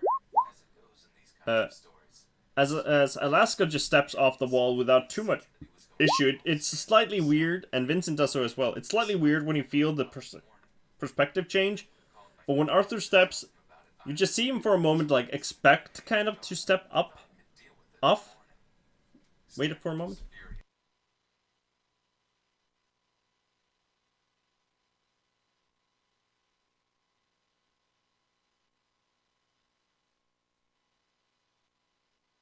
But, yeah. You kind of, for a moment, you just slide off the wall and just kind of bounce on it, like, with your face first. So he just, like, falls flat. Yeah, just on the wall. He kind of expected to step on it, and then he just, like, boom! Oh, fuck. So Arthur is he on the floor now? No, Or is he's he just, still like, on the wall? He's just, yeah, you're standing on the wall with your face on the floor, essentially. So Arthur just sort of goes limp, like and lifts his feet off of the wall. It is kind of, you know, when you like trying to walk up like stairs and you kind of slip and you fall. That's kind of what happened when you slammed into the wall, the floor that is the wall for you currently. So you're still standing on the wall. Like, that's still your perspective compared to everyone else. Mm-hmm. All right, just making sure. I want to take my feet, like I'm touching the floor, right? Because my face is on the floor. Yeah, it's essentially. So I take my feet off of the wall. When you do, you just kind of you're hovering in the air essentially, just still in the air, similar to like when you jumped before. Vincent, Malachi, could I get a little help reorientating myself, please? I seem Reach my to. hand out. I share a glance with Vincent because this is really amusing to Malachi. And Malachi, if you could ever see the ghost of a grin, it's on his face, on Vincent's. Should I roll another power? Yes. Okay. Okay. Yeah, this time you managed to like you kind of more crawl to change perspective this time around, but you managed to do it. It feels again very off. That was terrifying. It feels like you went from a kind of standing position into a lying position. Well, I imagine it feels how, like, people, when you miss a stair, when you're walking up the stairs and you miss a stair. Yeah. It's just sort of like, oh god, there's no. That is exactly. I am walking on nothing. That is exactly the feeling you get. And Malachi just puts a hand on Arthur's shoulder and goes, "You need." What'd you say? You cut out. I said I put a hand on Arthur's shoulder and just make eye contact and go, "You." You keep Now, cutting ours out whenever you say perfectly it. Hand on the shoulder, and it cuts out perfectly. Commit. Yes, You need to commit. Arthur needs to commit. It is so perfect. That was perfect timing on that. That's a little rude. I don't believe I need to be committed just because of my dreams. I don't think that's what he said. I know, but Arthur just fell flat on his face. Belle is probably a little bit used to translating. Oh. So, Malachi is blunt and straightforward, and for some reason, some psyches don't really understand directness. yeah, Arthur's like the kind of guy who speaks in circles accidentally.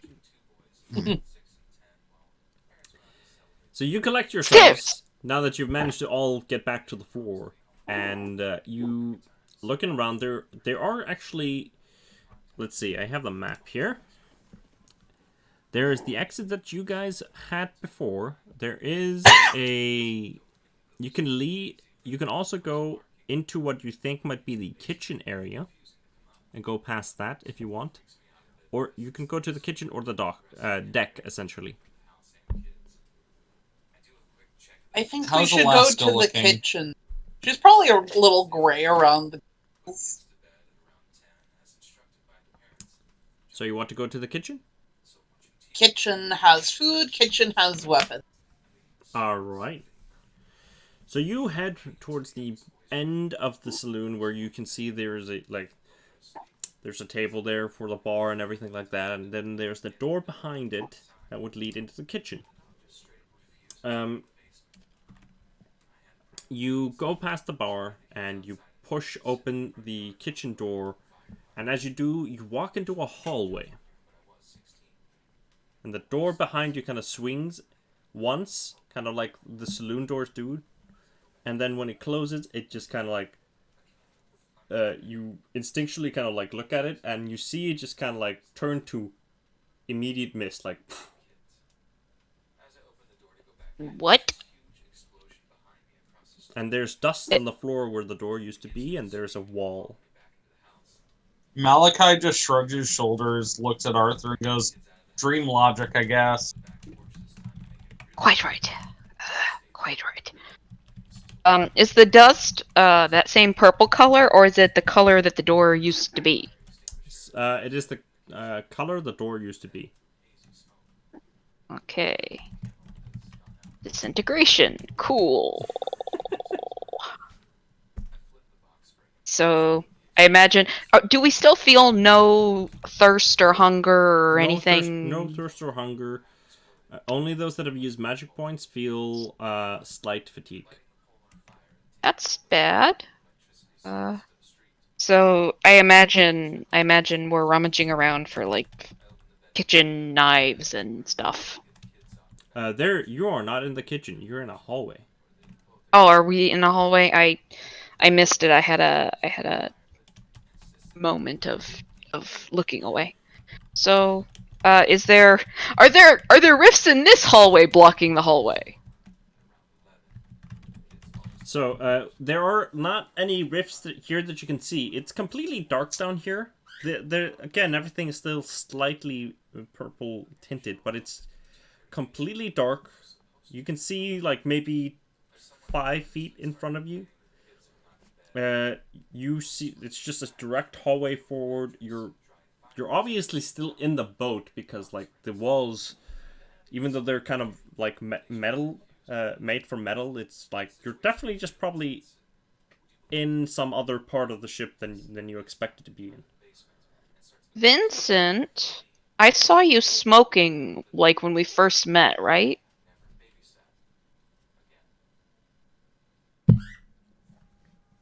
Callan? Can you hear me? Yeah, we can hear Yeah, you now we Yep. can hear you. Yeah, I don't know what was going on. I said yeah. I was smoking. Then, Arthur, I'm having a hard time getting into Arthur's voice, but Arthur would say something along the lines of like, "Hey, could you pull out your lighter?"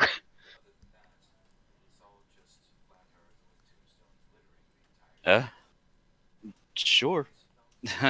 Well, Since actually, it's- this is 1890s. Yeah, they probably probably be more matches than anything, wouldn't it?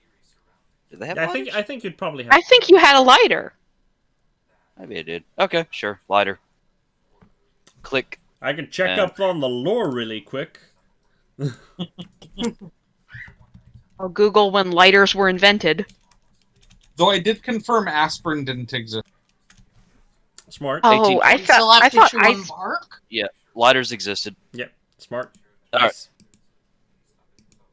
thought aspirin was invented like at the beginning of time, practically. We were using it, but aspirin, as we think of it, didn't exist till the 1930s.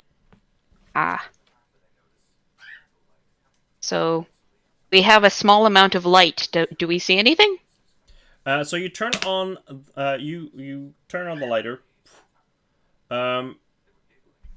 It lights up an additional maybe 10 feet forward, so you can see kind of 15 feet.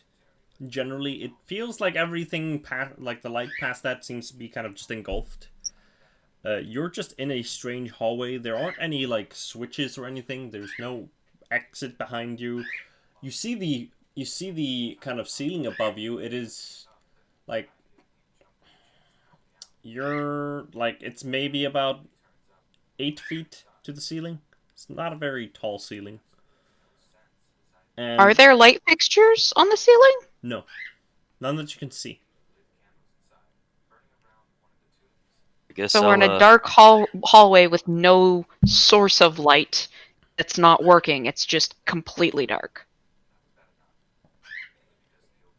So after like you're holding the lighter, like just kind of on for a while, just kind of trying to get a sense of the area.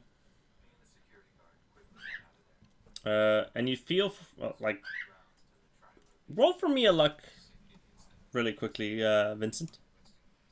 just a luck roll. Yes, just a pure luck roll. All right, let me find that. There it is. Yeah. All right, there is more. There is more lighter fluid in it than you expect, at least. At least you don't need to worry about it ending anytime soon. So you still have light Well, for a while.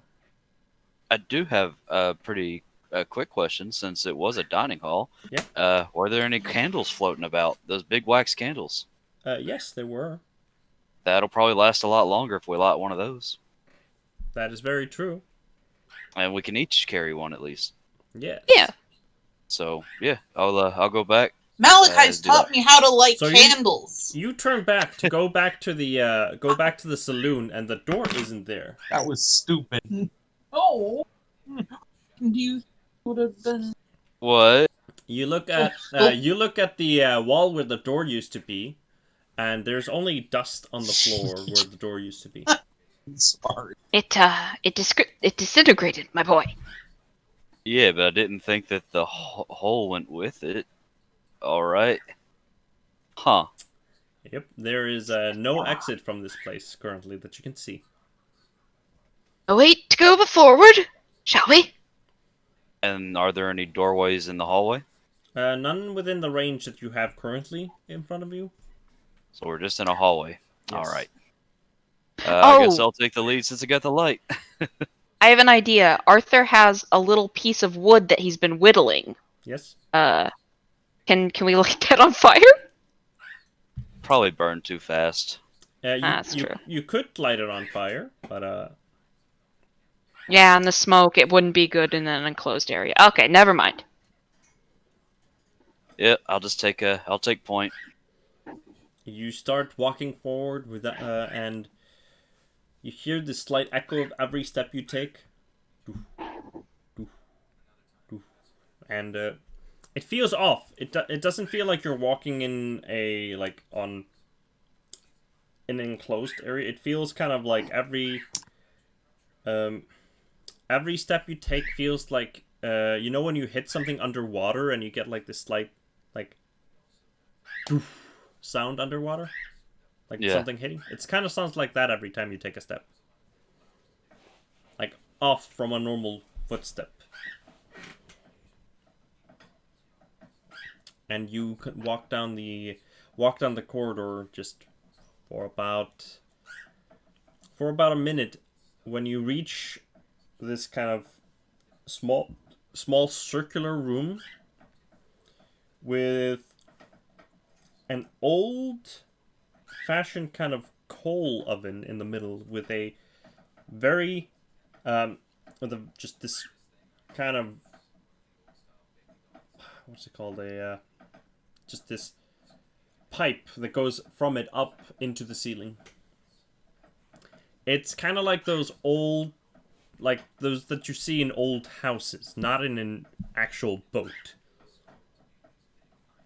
There's a pile of coals next to it. Well, And a shovel. Myself, I'm putting kind of a 2 and 2 is like, well, I can save on lighter fuel if I light some of that coal up. Is it properly ventilated? Is there like a pipe going out of it? Yes, there's a pipe somewhere else. There's a pipe that leads directly from it into the ceiling. Sweet. I'm gonna do one thing here. In that case, Arthur gives you his little piece of whittle to light on fire to throw into the coals. Since just lighting the coal on fire might hurt you. That is not a bad idea. So, I shovel a little bit of the coal in there and light up the little piece of wood. Toss it in. you light it up and you throw it in, and you get a slight. And this tiny room kind of lights up. And after about a moment, you see slight holes that are in the wall kind of give faint light. Just in this room, not anywhere else currently. Holes in the wall? Yes, there seems to be like kind of portholes in the wall, like small, about maybe 6 inches max, and a little bit of light comes from those holes. Do they have barriers on them, or are they just like in the like holes? Or is it a window or is it a hole? It seems to be a hole with, and when you put your hand to it, like there is glass in front of it. Okay. You don't really see when you look into it. There's no fire there, but you do see the smoke. You do see smoke there that has a slight fire-like kind of coloration to it, giving this very faint light from it. That's terrifying. If you look on the map on Roll20, there, down there, because I cleared it, there is a room down there where there's a start, and there's a circle there in the middle. That's where you are currently. Oh, I see what you're talking about. I had to scroll down. Yeah. As you stand there and as you finish turning it on, the light comes on, and you see slight light go down down the hallways, not very far that you can see, but after a moment you hear this kind of somewhere, something slamming somewhere. Like something's hitting the floor or wall.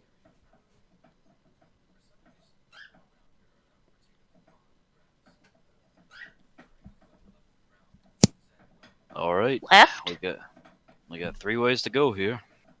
1 vote for left there.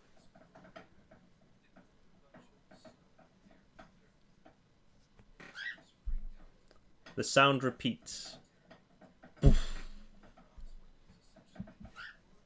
Does it sound like it's coming from any one of the halls that... Any specific one? Like, it sounds like it's coming from not the one that you came from, but some of the other halls. You're not really sure right now because it echoes really well in here. Can I attempt a listen check to see if I can pinpoint it? That you can do. Oh, wow, extreme. Oh, you can checkmark that. You hear everything. I am one with the universe and I hear all. When you listen for a moment, you can hear that down the right corridor there is a banging sound. Like there's one loud one, then there are just a few other, like, not as loud, that you, like, when you get closer to the hallway and kind of put your ear, like, up against the, like, floor that kind of leads into it, you can hear what seems to be rhythmic steps. And I point that out. I was like, hey, yo, that sound we're all hearing, it's coming from that way. It's like rhythmic steps. Should we call out? Perhaps it is someone who can help us. Perhaps someone who is trapped like us. I'm going to dissuade on the calling out just from experience. I want to say that it's best for us to know they're there or it's there rather than it know we're here. Well, we did light a fire that created some light. They're going to know we are here. It could have been just the janitor. Who knows? It could have been the janitor that isn't here. Is there someone there? You hear come from that hall. Oh, shit. I hide behind Malachi. Still a 12-year-old girl. I'm really sorry, guys. Arthur calls out and says, "Hello? Please, Hello? I'm stuck. Madam? I can't get loose. I'm stuck. Madam, we heard you walking. Clearly, you are capable. If you are capable of walking, what kind of stuck are you?" I can't move from here. I can't leave this place. Arthur? Is she lying? Can I roll to she's lying? That roll for the me voice? if I remember correctly, it's a psychology.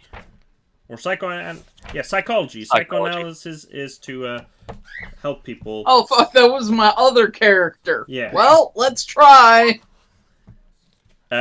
You're like, she sounds like she needs help. Could I try too? You can't really. Yes, you can. You. Nope. For both of you, she sounds like she's in distress and she really needs help.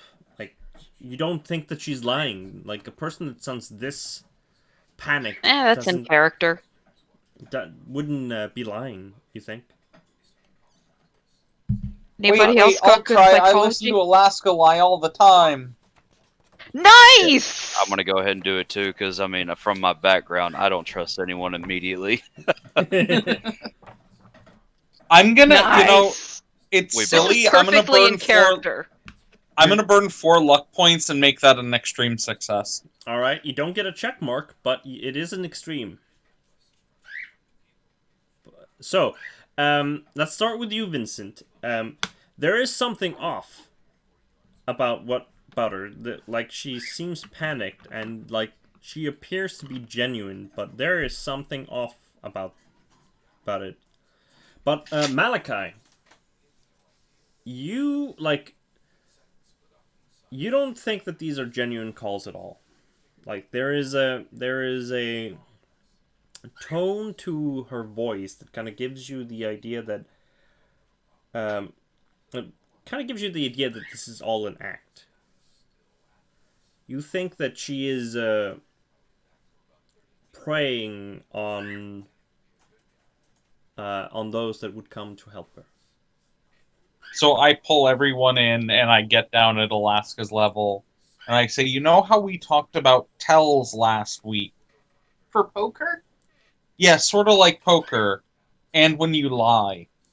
So there's something in her voice. She's definitely lying. Sounds like she's putting on an act to get us to help. Doesn't sound safe. Or it doesn't sound like it would be safe for us to go to her. I definitely think she's lying that she's asking for help. And the language she's using doesn't have, like, would I go, Godpool, from that, would I go so far as to almost say she didn't sound human, or would that be, like, overreach?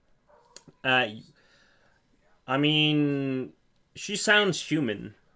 This sounds like a person. It just sounds like somebody that is very versed in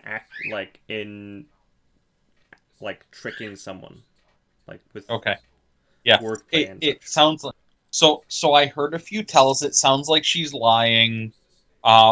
We can approach, but I would be very skeptical that would be a safe move.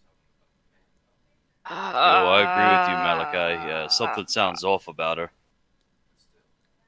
Zia does not want to approach the lady, but Arthur totally would because he's a good person. Alaska would almost always in a danger for Tamala.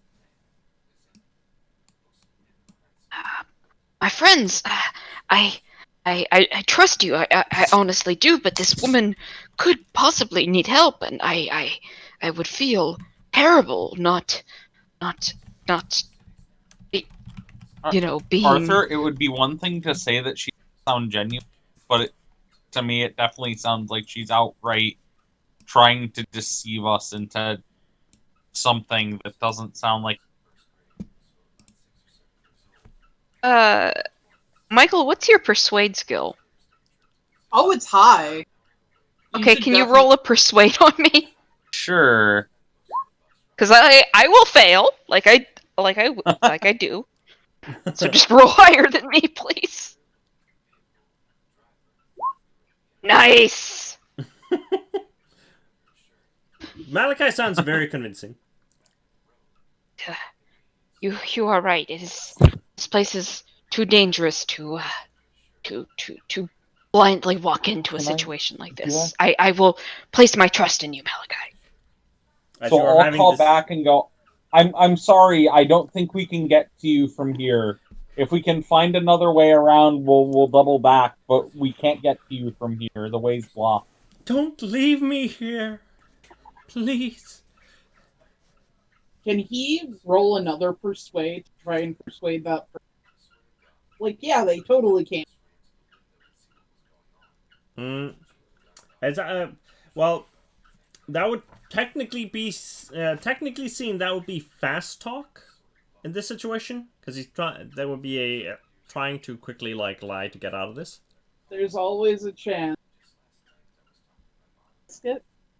Not really. Okay. I have a 5 in fast talk. Unless maybe someone else with fast talk wants to jump in if it doesn't go well. Do I have fast talk? Hey, yo, lady, we can't get to you. It's a little tough here. Damn. Do you wanna burn Push some luck? it. You got luck. You got luck. Use luck. Definitely use luck for this. Thing Not is, your luck roll, but like your luck point. No, I know. That's how many. 7's points a is- lot though. Yeah, 7's quite a bit. Even though I've got a pretty good pool, I feel like I'd rather save it for Can something I- a little more imperative. You can push though. You can re-roll. Can I try and help Vincent? My Um, I would say you could have, but currently because he did roll, okay. it would be hard for me to allow the assist. But let's see. I'm gonna put not that here. But let's- Arthur's help could assist or maybe not like give advantage, but be the justification for a push to re-roll. Yeah, that would. Yeah, actually, if Arthur would assist here, he would give Malachi he would justify a push roll. You mean Arthur or Okay. Vincent? Yeah. Yeah, Vincent's got the fast box. Okay, is there anything I can roll that's not fast talk to assist? You don't need to roll anything really. You don't roll. Oh, sweet. You just need to You're- essentially talk. Oh. Then you just need to basically tell me what you do to help him. To Okay, I support what I just said, basically. Yeah. We can't get. Sorry, we can't get to you.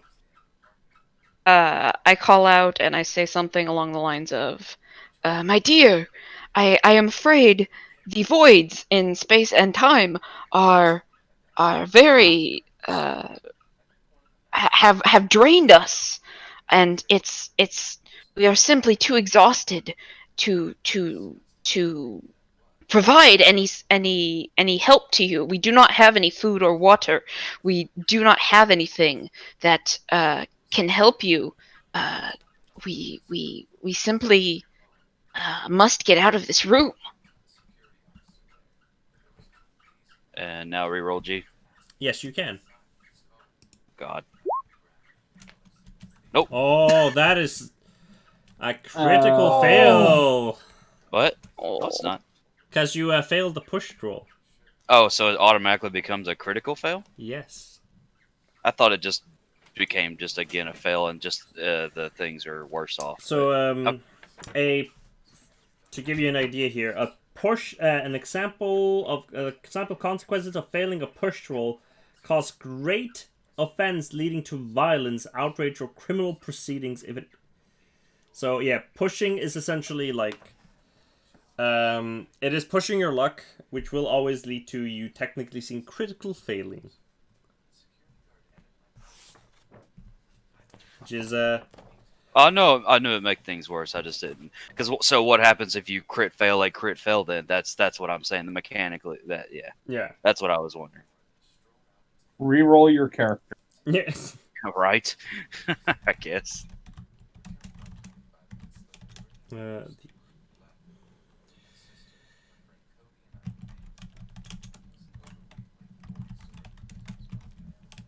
So, as you call that out, Arthur,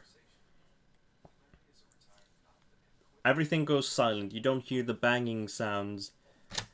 And then from the hallway behind you, you hear this loud shriek of, "You lie!" And and her voice kind of like shifts. Nothing I said was Unnaturally. technically a lie.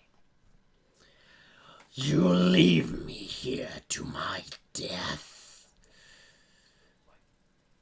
but I will take you with." You hear the voice kind of dissipates, and you hear down the hallway from behind you, where the loud voice came, wind start to come down it. Ah, shit. And that is where we will end tonight's session. We're gonna have to run from a void. Hey, no thanks. I don't want any. I choose life. Arthur's a fat man.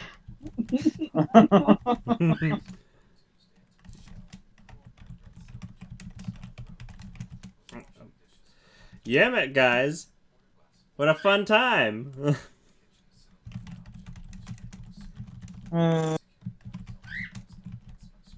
Just a dream. No big deal.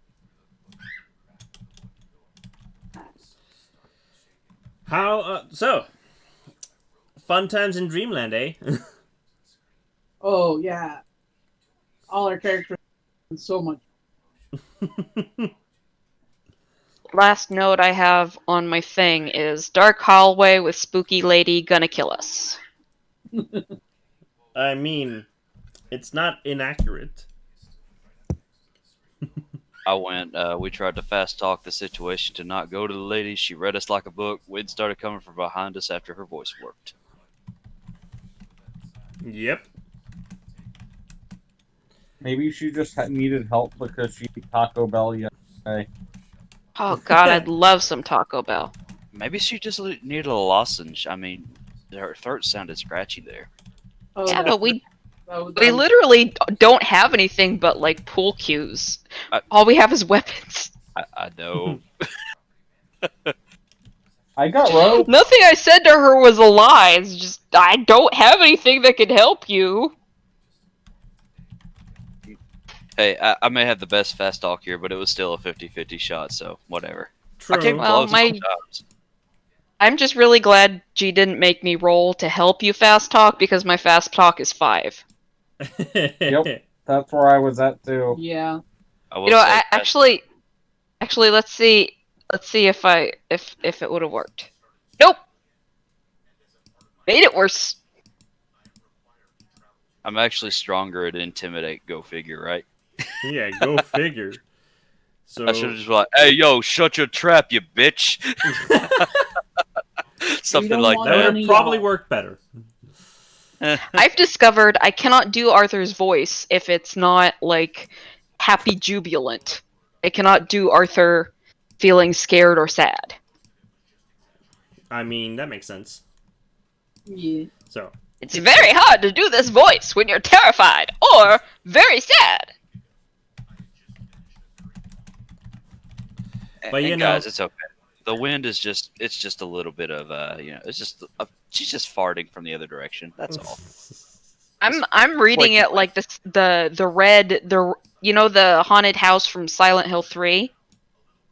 We're gonna have to run through the corridors with the red light chasing us. I don't know what you're talking about, but that's oh my god, I'm trying to get this thing to be centered here, but it's not going my way. I just watched a playthrough of Silent Hill 3, so I've got that on the brain. So yeah, if we're gonna have to end up running that, you think you're a fat man. You should. I may be big and muscular, but that's the problem. I don't exactly move fast. Oh dear. I'm more like I'm the mountain in the wind, essentially. Maybe the both of us can just lock arms and like do a football tackle against the wind. what against the darkness. I cast magic missile at the darkness. The missile is me. Hey, I got a Pokemon here. I choose you, Arthur.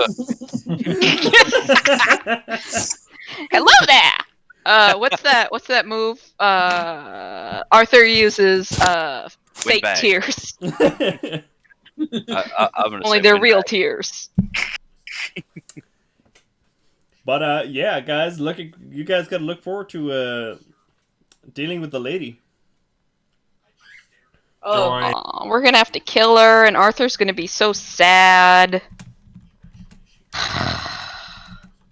Playing him is really a lot more difficult than I thought, because A lot of the times, all my other characters could be, easily persuaded to violence. Arthur is not easily persuaded to violence, even in danger.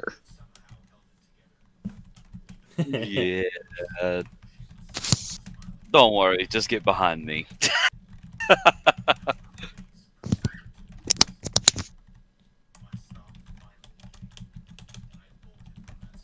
I mean, you Yeah, guys. Malachi doesn't violence well, but if it's him or Alaska, he will be the wall.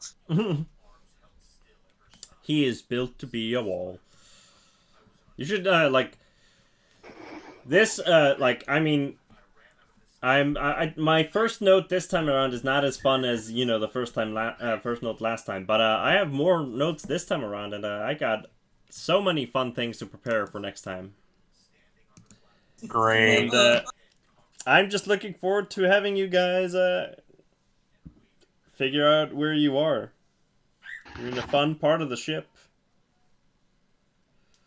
Are we in the boiler room? I mean, I'm not going to say that you're incorrect, but I'm not going to say that you're correct. All I know What other is part of the ship has a coal stove? Yeah, I mean, you are correct. This is a coal stove, but this place, it looks like it's in the it makes sense that it would be in the engine room, but there are things that are a little bit off by this place. But yeah, you're at least very, very on the dot with where you are. Listen, we're in an MC Escher painting at the moment. Everything is everywhere. We go through a door, we just ended up from, the captain's quarters in the bowels of the ship. We go through another door, we're back at the saloon. I see where this is going. There's a bunch of bullshit, and Vince doesn't like it. I have a map of essentially the ship where everything leads, and it's just so fun. I feel like Arthur is I'm having- starting. Share that with us, Godpool. I mean, it's just a normal map. What are you talking about?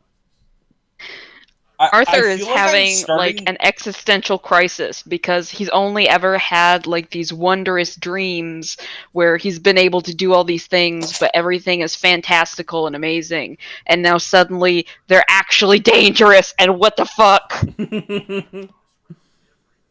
At the same time, Malachi's on the other side where he's had a few of these, and he's like, it's just a dream.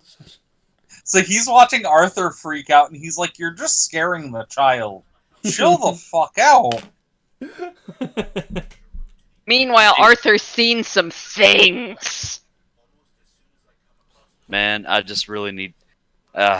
G knows why, but Vincent at some point really wants to get to his room. I know exactly why. Is there a gun? You gotta admit, I bet Is it a there's a pipe gun. bomb? I don't know what you're talking about. A mobster with a gun?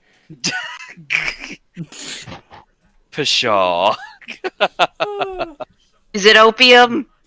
This is why I want to be sure in the first session whether or not you guys went to your rooms or not with your things. That's That's also why I made you guys roll for room numbers. Even though that probably doesn't I matter. did wonder why you were making. Or Rooms were gonna be important for something. Well, maybe we'll get lucky and we'll go into the medical room and come out in the bowels of What? the ship rooms. What will vent in medical and come out somewhere in electrical? Exactly. We're all the imposters. God damn it! This is No, just a very Godpool, I was elaborate. saying is, This is just a very I feel elaborate like- game of Among Us. I feel like I'm in the same headspace at the beginning of this game that I was with as the end of the last one, where it was like, I feel like I'm playing Hyper NPC right now. Just, I know that I'm doing the wrong thing, but it's fun. God damn it! I feel like by the end of this, Arthur's gonna be a cultist and secretly Eddie all of you. oh no, please don't no. Eddie us. Oh no! No, so the end of this campaign will be source material for Five Nights at Freddy's. Is that where you're going? Yeah, 100%. You. Oh my god. And I just want to get back to my cushy accounting job that is promised to me. So got to run the books, boys. Girls. Exactly. What's that? I don't know what. Nothing. But I've been waiting to run this game for a long time now. Since the midway point of Unsolved. And it's about time, guys. It's about time. If next Sunday opens up for me, I'll let you know, G, in case we end up doing an earlier game before the bye week. Exactly. Of course, if everyone else is available too. Yeah, We'll just keep it in mind since it's gonna since you might have an open Sunday. I think that's a smart thing to do. I forgot to find music for it, but well, that's fine. I'll try to find some spooky music for next time. I've actually been running for a lot of people that know Cryo Chamber. I've been running that in the background this whole time. Smart. I'm just trying to find something that doesn't won't get me half of the sound in my stream muted. That's essentially what I was. But guys, thank you for the game. It was awesome. It was fun.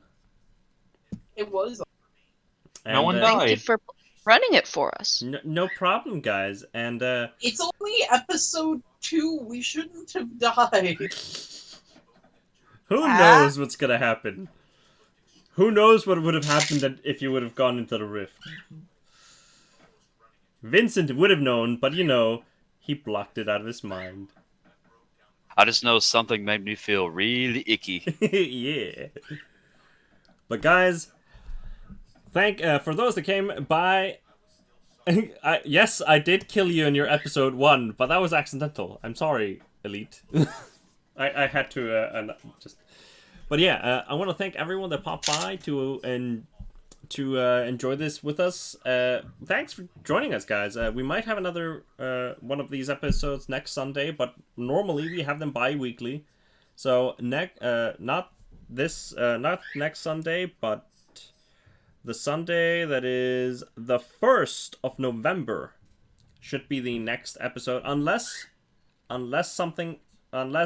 Kellen opens up and everyone is ready for the next week. But assume that there's going to be another episode of It's Time We All Slept on the 1st of November. But until then, I want to thank my players. Kellen, who plays the role of Vincent. Hey, yo, you all take care. Michael, who plays the role of Malachi. Goodbye. Brienne, who plays the role of Alaska Bell. Bye bye. And Zia, who plays the role of Arthur. Bye-bye. My name is G20, and thank you all for tuning in. Bye-bye.